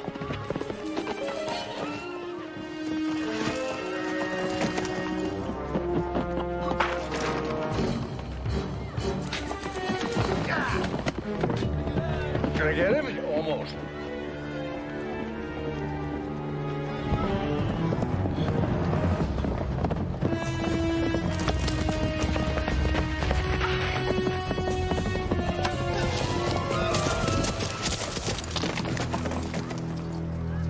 No way!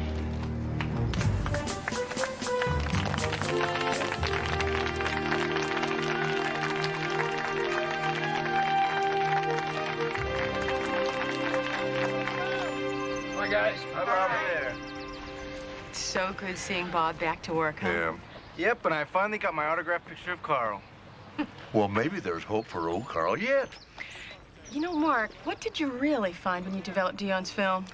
Oh, there were a couple of beautiful shots of you and CJ, and there was about 22 fuzzy pictures of horses' rumps. It's a good thing Phil didn't hang around to find that out, huh? Quiet on the set, please. And roll camera. Camera rolling. Action.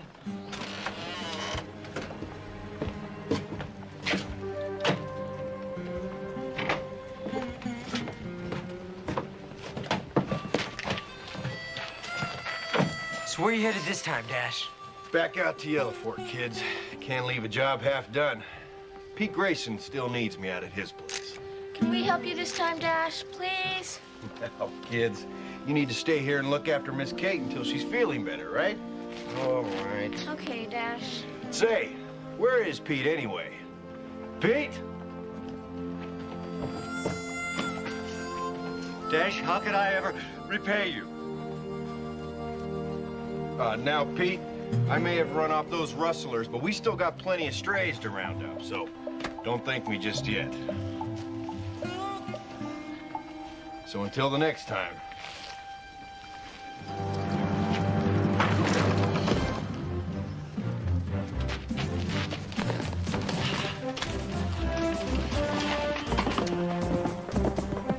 Oh, look at him go. That's my boy. Cut. Print. That's a wrap.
My friend Kimberly says that Santa Claus will know if I haven't been doing all my exercises every day. And then he won't bring me anything for Christmas but a lump of coal. But you have been doing your exercises, right? Almost all of them. Tell you what I'll do. I'll make sure, personally, that Santa Claus gets a good report on you, okay? Thank you, Dr. Sloan. Okay, let's go see your mom.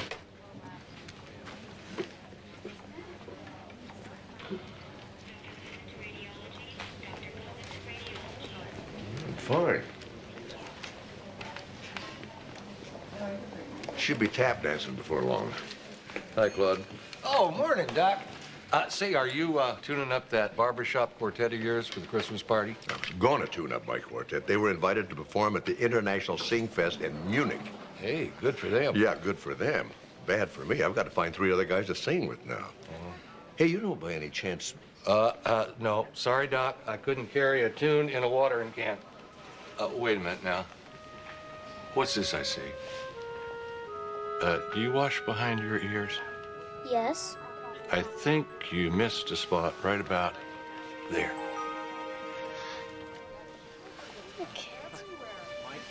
I didn't wash behind this one either.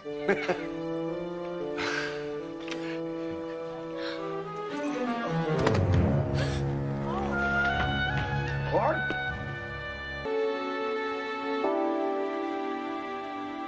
I was afraid you'd forgot about me. No, not at all. Sorry, Claude. These things take a little time. Sit down, William. Well, let's get the mumbledygook over with. I got to get over to the Valley costume rental right about now. Pick up my Santa Claus suit. You didn't ask somebody else to do the Christmas party this year, now, did you? No, of course not. Claude, about the fainting spell. I got up too fast. No, that happens from time to time. I'm afraid it's more complicated than that. If you were a plant man, I guess you'd be telling me now that I shouldn't count on being a perennial. What is it? Cancer? Pancreatic, Claude. It's very aggressive cancer. And of course, there's always a chance. How much time have I got, Doc? 6 months, give or take. Well, doggone, you had me worried. 6 months is a lot of time there. You know how many people are going to die before I do? And most of them don't know it's coming. So they'll just fritter away their time without appreciating how precious every day is. But thanks to you, I'll know. You're giving me a gift. But they're giving you a necktie. I never wear them. And you know what the very best part is? Even if it's more take than give, I got all of spring. Always was my favorite season.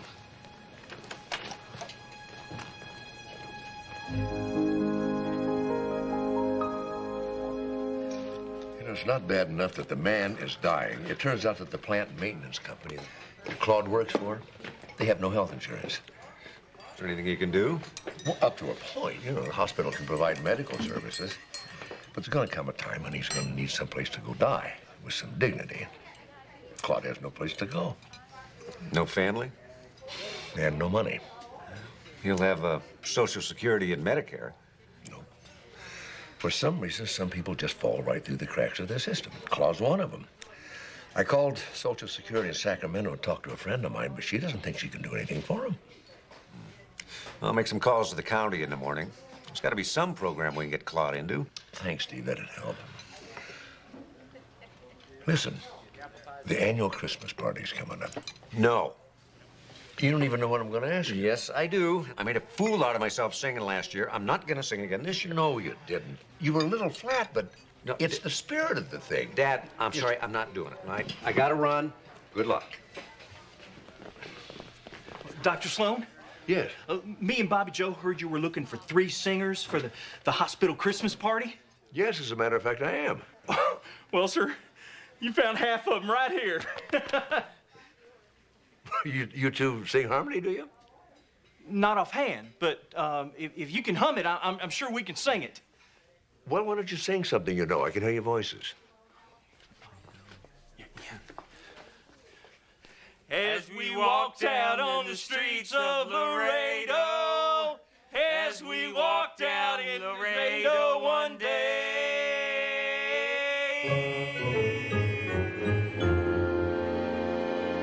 Kelly, that's the trouble with Christmas. It's one big commercial. You take the money out of Christmas, and what have you got? Arbor Day. Arbor Day? Peace on earth and goodwill towards men. It's all buried under cheap, gaudy materialism.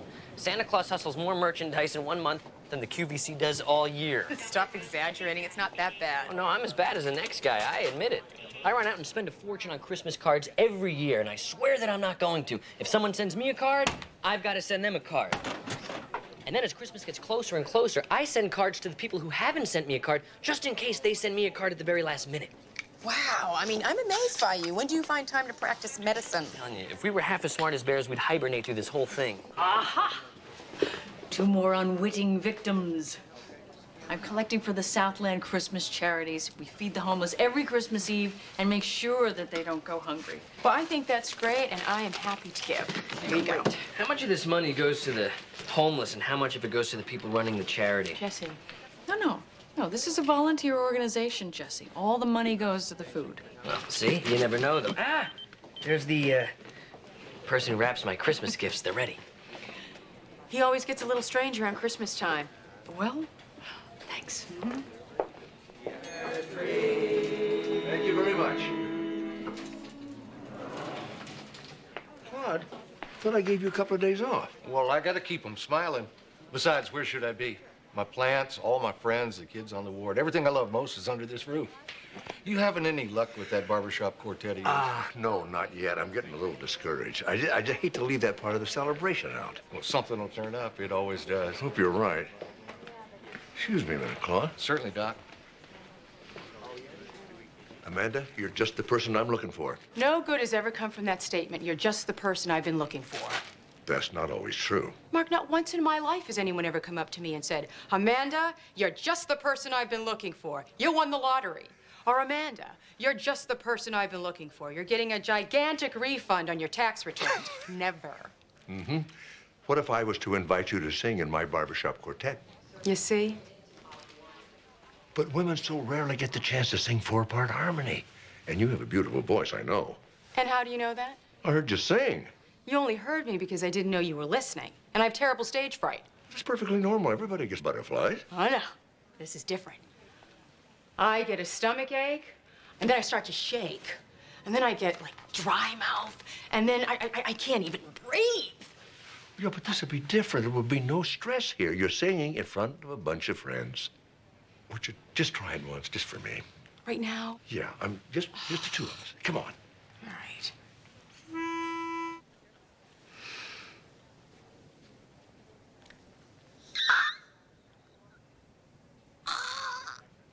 Oh, it's hopeless. Oh, Well, if it's any consolation, you're the best audition I've heard so far. thanks. Dad, you got a minute? Yeah. And a partridge in a pear tree. Dad, you're not going to believe this. There is no Claude Campbell. What do you mean there's no Claude Campbell? I talked to him 15 minutes ago. Well, there used to be a Claude Campbell, but he died when he was 7 years old. I was trying to find a way to get Claude, or whatever his name is, public assistance. I pulled every string I could think of. Well, apparently I pulled one too many because things began to unravel. Seems that Claude's name used to be Andrew Basevich. About 10 years ago, Mr. Basevich escaped from Potosi State Prison just outside of St. Louis, Missouri. Were you saying Claude was in jail? What for, over-fertilizing the petunias? 13 years ago, Andrew Basevich murdered his wife.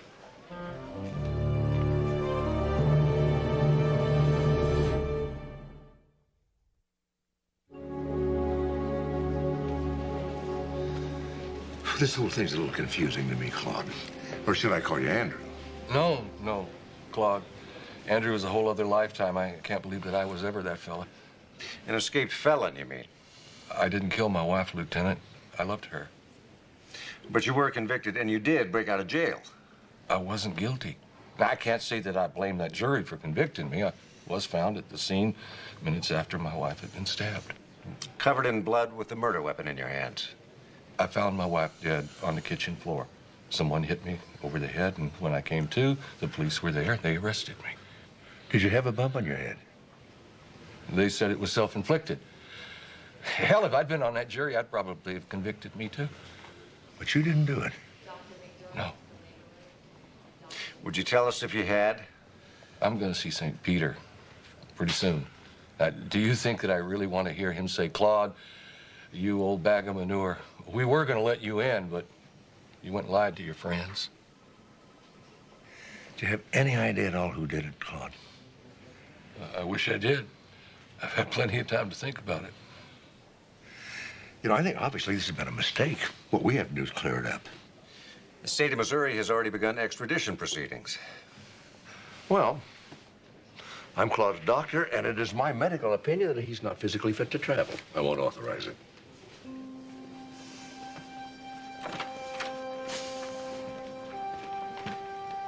Watch him.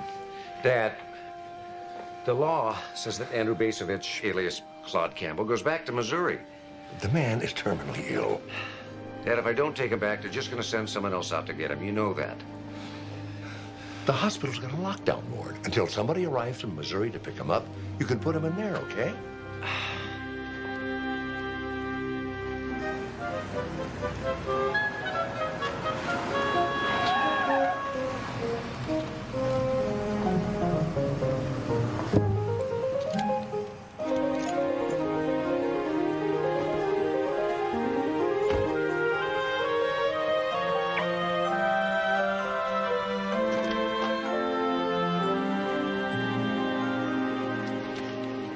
Jesse, Mark's been looking for you. I'm not surprised. Amanda warned me.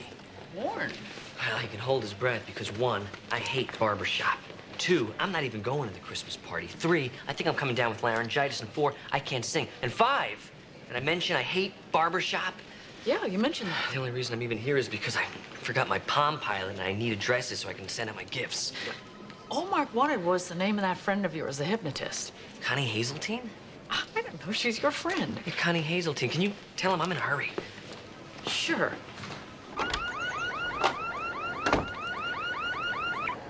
No.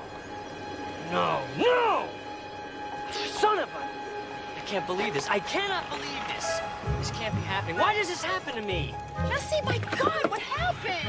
Some idiot broke my window and took all the gifts I was sending back to my relatives. What is wrong with people? At least you're not hurt. Yeah, talk to my wallet. It's hurting to the tune of $600. I couldn't just wire flowers. I had to go buy stuff. Jesse. What am I supposed to do now? Spend another $600 and pray that everything gets there on time? Well, it's not as bad as it seems. Oh, no? It's worse. It's Christmas. Jesse, I know you're upset about the broken glass and your stolen gifts, but that doesn't mean that you lose your Christmas spirit. And if you don't like what's happened at Christmas, then do something about it. I'm sorry. Me. What can I do? I'm one person. Claude, close your eyes and take a couple of very deep breaths and go back in your mind to the safe place you told me about. Now, let all the tension go. I want you to relax, completely relax. Let the tension go. Feel relaxed. With That hypnotist, he could possibly remember something. He said 13 years to remember. Well, he was hit on the head, too. He says he was hit on the head. Well, he came to find his wife dead and himself under arrest for murder. That's a lot of trauma for one day. I think under the circumstances, he very possibly could have buried a memory or two. Until I speak to you again. He's a wonderful subject. He's under hypnosis. Now, is there anything you want to find out? Yes, I did type up some questions I'd like for you to ask, if you will. Surely. Claude, do you remember the day your wife died? Yes? You were supposed to go on a trip. Why did you go home? I was supposed to fly to Chicago on business. There was a tornado, and all the flights got shut down. There was a foot of water in the street out in front of my house. I barely made it home.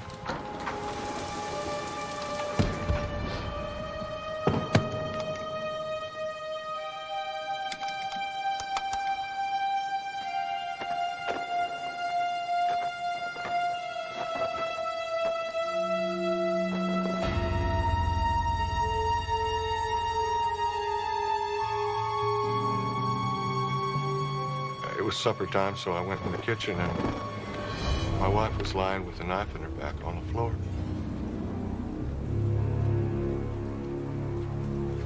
I kneeled down to see if she was alive and pulled the knife out of her back, and someone hit me. When I came to, the police were there.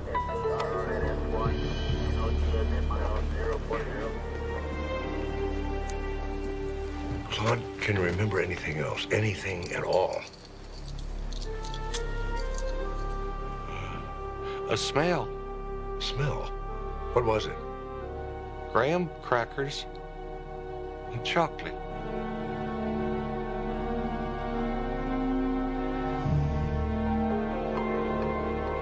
S'mores. Hmm? With graham crackers and chocolate, marshmallows. Oh, s'mores, yeah. Well, you know, if the man said he smelled them, he smelled them. Why would he make something like that up?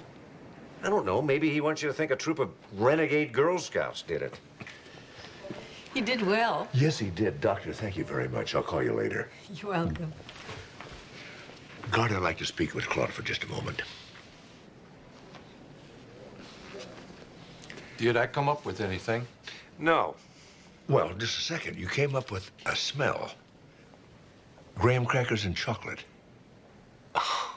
I haven't thought about those in years. Sharon and her best friend Lily used to make up a batch of s'mores every time they'd get together for a dish session, as they called it. This, Lily, was she there that day? Not that I know of. Dad, I can understand your concern for Claude, but I gotta tell you, you're giving new meaning to the expression grabbing at straws. Or, in this case, grabbing at s'mores. I'm not making them up. The man smelled them. We have it under hypnosis, which you know is hardly infallible. But he could have smelled it earlier in the day, and now, under hypnosis, thinks it's when he came home. But if he had smelled them when he came home, it meant somebody had to be in the house besides Sharon and Claude. And? So nobody else ever came forward. Dad, you know people shy away from murder investigations. I mean, even innocent people. You know, just wondering. Now, never mind. What? Well, I was just thinking, if I wasn't on call this weekend, I'd catch a plane and go see what I can find out. No. No what? I am not going to St. Louis. I'm not going to ask you. Good. See, if I got off at 9, I could jump on that red eye. Dad, you're not getting on the red eye. I don't see that I have any choice in the world. But I can't stand by and see a kind and loving man like that spending his dying days in a penitentiary with rapists and murderers. I mean, not that if there's any chance at all I can prove him innocent. You've already made plane reservations for me, haven't you? No, but I can. Excuse me. I was told I could find Lieutenant Sloan here. I'm Sloan. Deputy Sheriff Harmon Tolliver, County of St. Louis, State of Missouri. I've got here some extradition papers for one Andrew Basovich, fugitive from justice. I'm afraid Mr. Basovich is very, very ill and in no condition to travel. And you are? I'm Dr. Mark Sloan. Mr. Basovich is my patient. Well, I don't care if you're the Surgeon General of the United States. Papers say he goes home with me tonight, dead or alive. Don't make no never mind to me.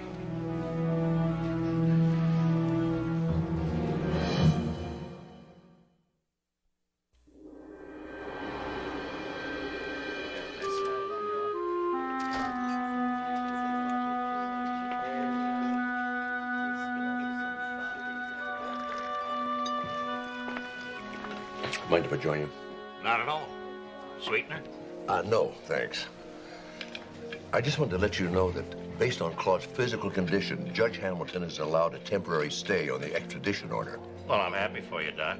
But the operative word in that sentence is temporary. Mr. Tolliver, I know you've got your papers and everything, but I tell you, Claude could not have killed his wife. The man's innocent.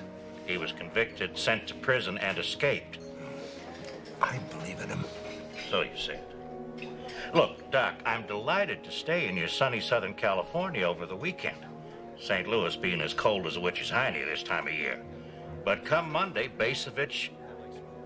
Claude and I are heading east. But, you know, Judge Hamilton says that... We have judges in St. Louis, too, Doc. One other thing we've got back there is Christmas, and I have every intention of being home for it. And I'm sure as heck not going back empty-handed. And you can take that to the bank.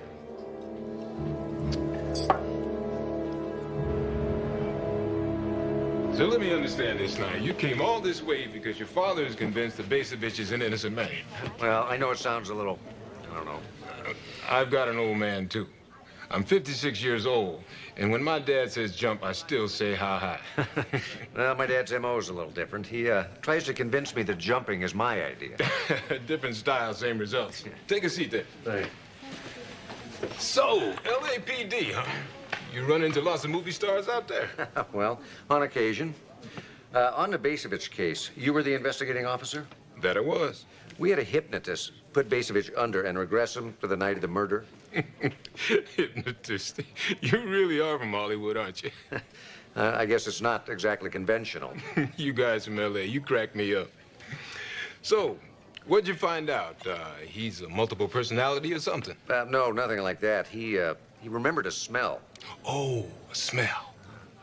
Graham crackers and chocolate. Does that mean anything to you? Chocolate. If I remember right, Mrs. Basevich went next door earlier in the day to borrow chocolate from a neighbor. But when we arrived, there was no chocolate in the entire house. Could she have eaten it all? Yeah, she could have, but she didn't. At least none showed up in the autopsy. What'd you find in the dishwasher or anything? Dishwasher, let's see. Oh, yeah, here. 3 coffee mugs, 2 small plates, and a saucepan. All spick and span. Well, I guess the killer could have carried away the ingredients for s'mores and then just washed up before you got there. S'mores? It's graham crackers and chocolate. I've got a granddaughter in the Scouts. This is some cockamamie theory you got here. All because of a smell he remembers. Well, Mr. Basevich told us that his wife and her best friend used to cook up a batch every time they got together. Lily Andrews, he said. Lots of money and influence there. Did you talk to her at the time? Mm-hmm. She was all broken up, lost her best friend. She was convinced Basevich did it. Nothing we didn't already know. If you'd like to have a go at her, be my guest.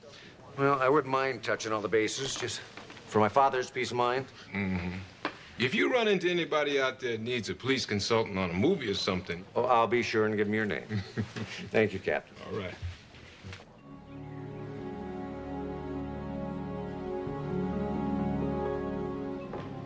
Oh, yes. Oh, my gosh. So many memories. Some of them very painful. Sharon was, well, it was like between the two of us, we were one person. I would know she was going to call me before the phone even rang. When she was upset, sometimes I'd find myself standing on her doorstep, no idea why. Would you like some sugar? Oh, no, that's fine, thanks. No idea why, until she opened the door, and then... And we laughed. So much, so often. I've never really gotten over... When was the last time you saw her? 2 days before she died. Lunch at the country club. My husband and I had just joined. Sharon and I, we would always make fun of the kind of people who would join a country club. We thought they were phonies. And the truth is, we really wanted to belong so badly. So the day we joined, I took Sharon to lunch there. And the day she died? Well, I was supposed to go over to her house. We were going to go shopping. But there was a terrible storm, so I didn't go. And then the phone rang, and oh, this was so strange. I didn't expect it. Wouldn't you think, as close as we were, that I would have known she was dead? So you stayed home all day that day? Oh, I couldn't go anywhere. It was like a monsoon. I keep thinking, if I had been there like I was supposed to be, maybe I could have stopped him. That bastard. He was afraid she was going to leave him, so he killed her. Was there anyone here with you? Your husband, maybe? Oh, you mean my ex-husband, Jonathan? No. You think he might remember anything helpful? I doubt it. He never seemed to remember much of anything, even back then. Except which stool was his at his favorite bar. You can probably still find him there if you want to go look.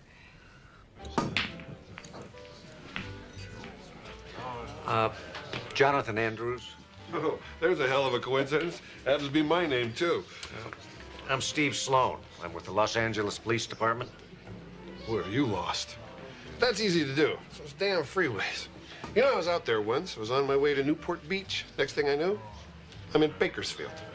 I'm investigating the murder of Sharon Basevich. I'd like to ask you a few questions. Oh, hold on. I always cram for an exam. Frank?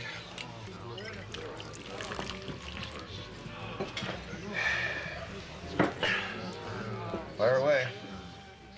Your wife, Ex-wife. she says she was home all day the day Mrs. Basevich was murdered. I don't suppose you have any independent knowledge of that? No, I wouldn't, because it's not true. I'd gone out that day, playing a little golf, but it started to rain. So I ducked inside for a couple of drinks, wait out the storm. Finally, I decided I better go home. She wasn't there. You sure you're remembering the right day? You know, I can't remember where I parked my car an hour ago, but I definitely remember every detail of that day. And why is that? I got home about 4 o'clock. I was surprised Lily wasn't home. The weather was so bad. I was there about an hour, and I went back out to join some friends for a drink. Or should I say another? And the police never talked to you? As far as they knew, there's no reason to. Meaning? I was having an affair with Sharon. Did your wife know that? I don't think anybody knew. Certainly not old Andy Basovich. He thought everybody in the world was just like him, trusting and naive. But Lily, some women have a sixth sense about those things. There was one kind of strange thing. I bought Sharon a pair of earrings. Sent me back $5 grand. As usual, I was drinking, wasn't thinking, charged them on my platinum card. Lily paid all the bills. I kept waiting for her to bring them up. But she never did. I decided that she must have missed the charge slip somehow. So I kept hoping that's what it was. Sharon was a sweet kid.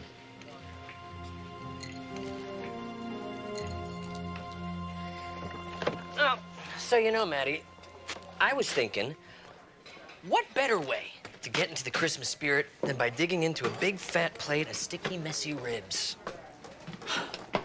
You mean that you'd be willing to feed everyone from the shelter right here? Well, I'm gonna need help. Oh, we've got 20 volunteers. That should do it. What can I do? Can you grab me some tinsel? How's that? This is very generous of you, Jesse.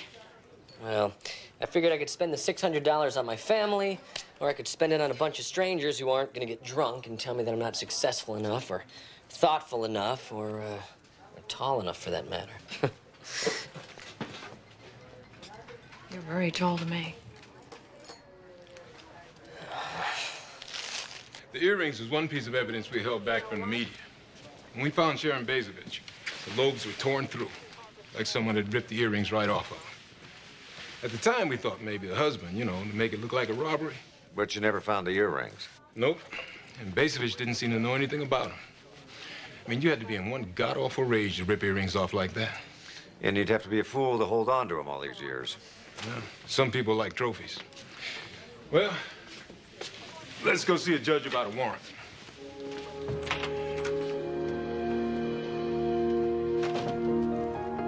Earrings? Emerald earrings with platinum settings? Not exactly my style. They belong to Sharon Bazovich.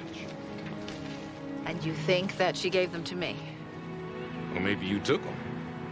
I see. Well, please come in. Look wherever you like.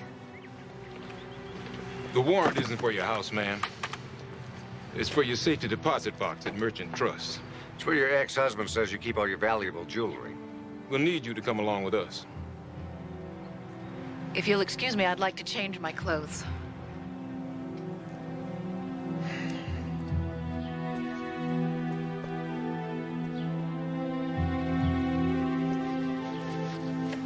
Cool customer.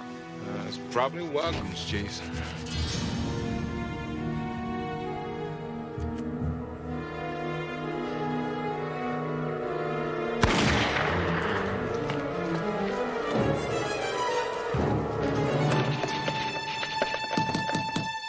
The lab results aren't in, but he keeps bugging me about them.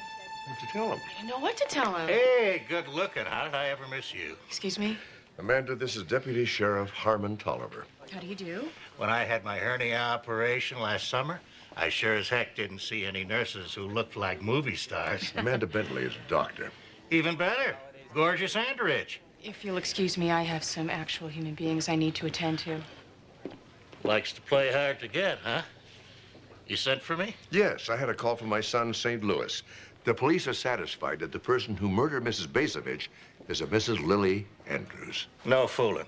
Which means the Claude's innocent. Of murder? Yes. But still guilty of busting out of jail. He should never have been in jail in the first place. He's still a fugitive, and I still have extradition papers. The man's innocent. Not until the system decides he's innocent. That's how it works. He'll have plenty of opportunity to apply for a retrial or maybe even a full pardon when we get back to Missouri. That could take months. Never known it to take less. You know he'll be dead by then. Doesn't seem fair, does it? You know, I'm just curious, Oliver. Is there any part of you at all that would like to see that poor man catch a break? It's nothing personal, Doc, but I've got my job to do. I'll pick him up at 6 o'clock in the morning for the first flight back to St. Louis.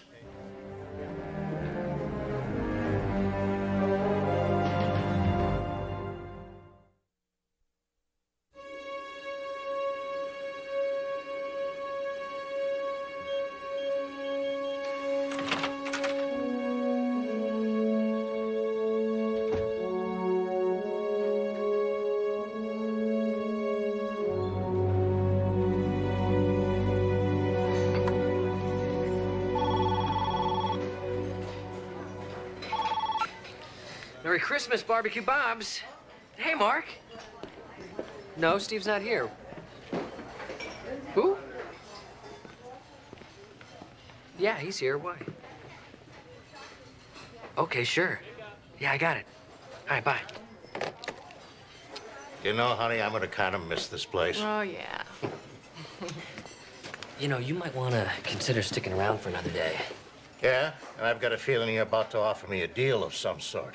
Tomorrow night is the hospital Christmas party. You let Claude play Santa Claus for one last time, and I'll convince Mark to quit stalling on the extradition. It's the guy's last Christmas. Tomorrow's my day off. I was planning on staying in and stuffing a stocking or two. There, you see? You can't get any more festive than that. What time is the party over? 10 o'clock. All right. I come to the party, Basovich plays Santa Claus. The minute the party's over, we climb aboard Santa's sleigh and take off to St. Louis. Mr. Tolliver, you won't regret this. I've got a feeling you could be right about that.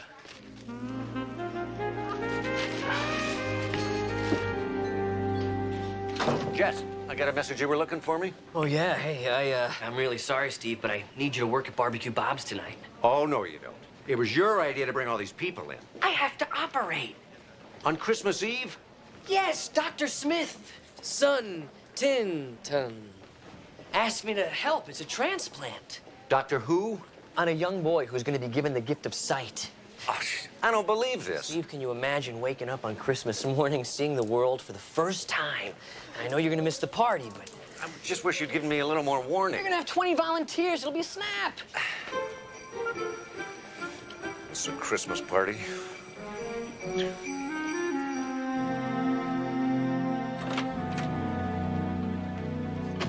Excuse me. You all right? Claude's in that room right there.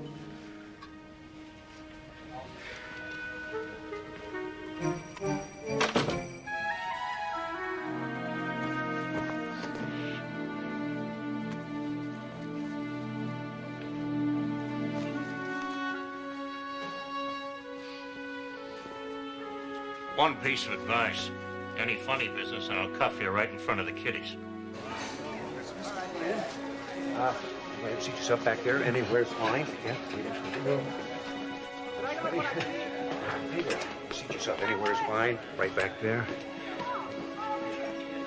And if I'm suddenly seeing two Santas, I'm shooting both of them and sorting things out later. Understood? Dr. Sloan told me that you're the one responsible for letting me do this. I really appreciate it.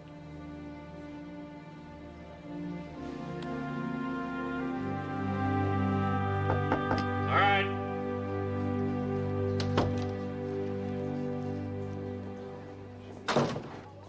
You realize realize that technically we're breaking the law here. Well, the law gets its way 364 days of the year. There's got to be one day when justice gets its turn. What have you got? Oh. And it's been doctored. By the doctor. I'd better get it back to him before he realizes it's missing. Yeah. Dr. Travis? I thought you were in the operating room. Yeah, I am. Where are my volunteers? You said they'd be here an hour ago. They're not there yet? You better get some and get them down here to help me. Yeah, I'm on it. Hey, Madison! We've got a problem. I used to be a short order cook, you know, if you need a hand. Oh, okay. I used to be a waiter, and a damn good one. At least when I was sober. Well, I'm sober now. Well, great. And I was a cab driver. And what is it that you want to do? Eat.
Ladies and gentlemen, kids, you know, there is one among us for whom it is impossible to shop. Not because he has everything that matters anyway, like generosity and loyalty, courage, and a kind heart. No, what makes shopping for him such an incredible headache is that the gifts are just so darn hard to wrap. Mark, would you come up here, please? Now, from all of us to you, with much love, I bring to you straight from Munich.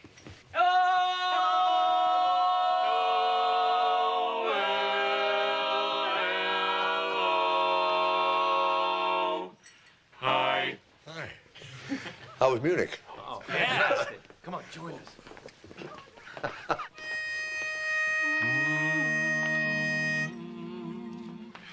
Sleigh bells ring, ring-a-ling, are you listening? In the lane, snow is glistening. A beautiful sight, we're happy tonight, walking in a winter wonderland. Gone away is the bluebird, here to stay is the new bird. He sings a love song as we go along, walking in a winter wonderland. Wonderland, in the meadow we can build a snowman, and we'll pretend that he's Parson Brown. He'll say, are you married? We'll say, no, man. But you can do the job when you're in town. In town later on, we'll conspire as we dream by the fire, to face unafraid the plans that we made while walking in a winter wonderland. We were walking In the blanket of snow. We were walking At the lights down low. walking in a winter wonderland. You get Santa, I'll get the car. Right.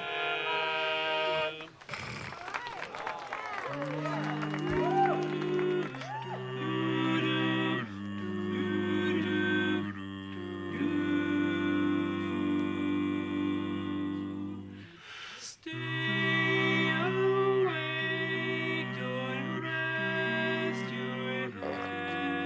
Dr. Sloan? Oh, there you are. I can't go through with this. With what? Well, all you folks will get in trouble. Not even a little bit of it. I mean, after all, it's not our fault that you disappeared with that reporter. What reporter? The one who came here with the photographer from the Times? No, we all saw you over there in the corner talking to him. And when we looked back, he was gone, and so were you. I mean, we'll all testify to it. Dr. Travis, Dr. Bentley, I will. And don't worry about old Deputy Sheriff Tolliver over there. Before he'll tell his superiors that he was drunk on the job, he's going to have them believing that you were abducted by aliens. Fast asleep, though your pillow is soft and deep. Now, Jesse's waiting outside to drive you to Mexico. He has friends down there who are anxious to meet you. I always did love Bougainvillea. Well, then you're in for a treat, my friend. How can I say thank you, Dr. Sloan? Gracias. Muchas gracias.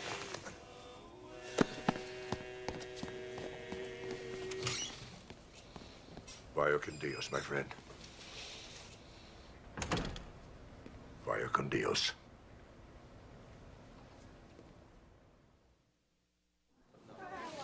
This postcard came for you this morning from Mexico. Oh. Kind of a cryptic message. The Bougainvillea are to die for. You know, for the life of me, I can't quite make out that signature. What is it? You think Clark? Yeah, could be Clark. Cecil, maybe. Cecil. You got a friend named Cecil, do you? Yeah, I do, in the Navy. You weren't in the Navy? Well, he was in the Navy. And he still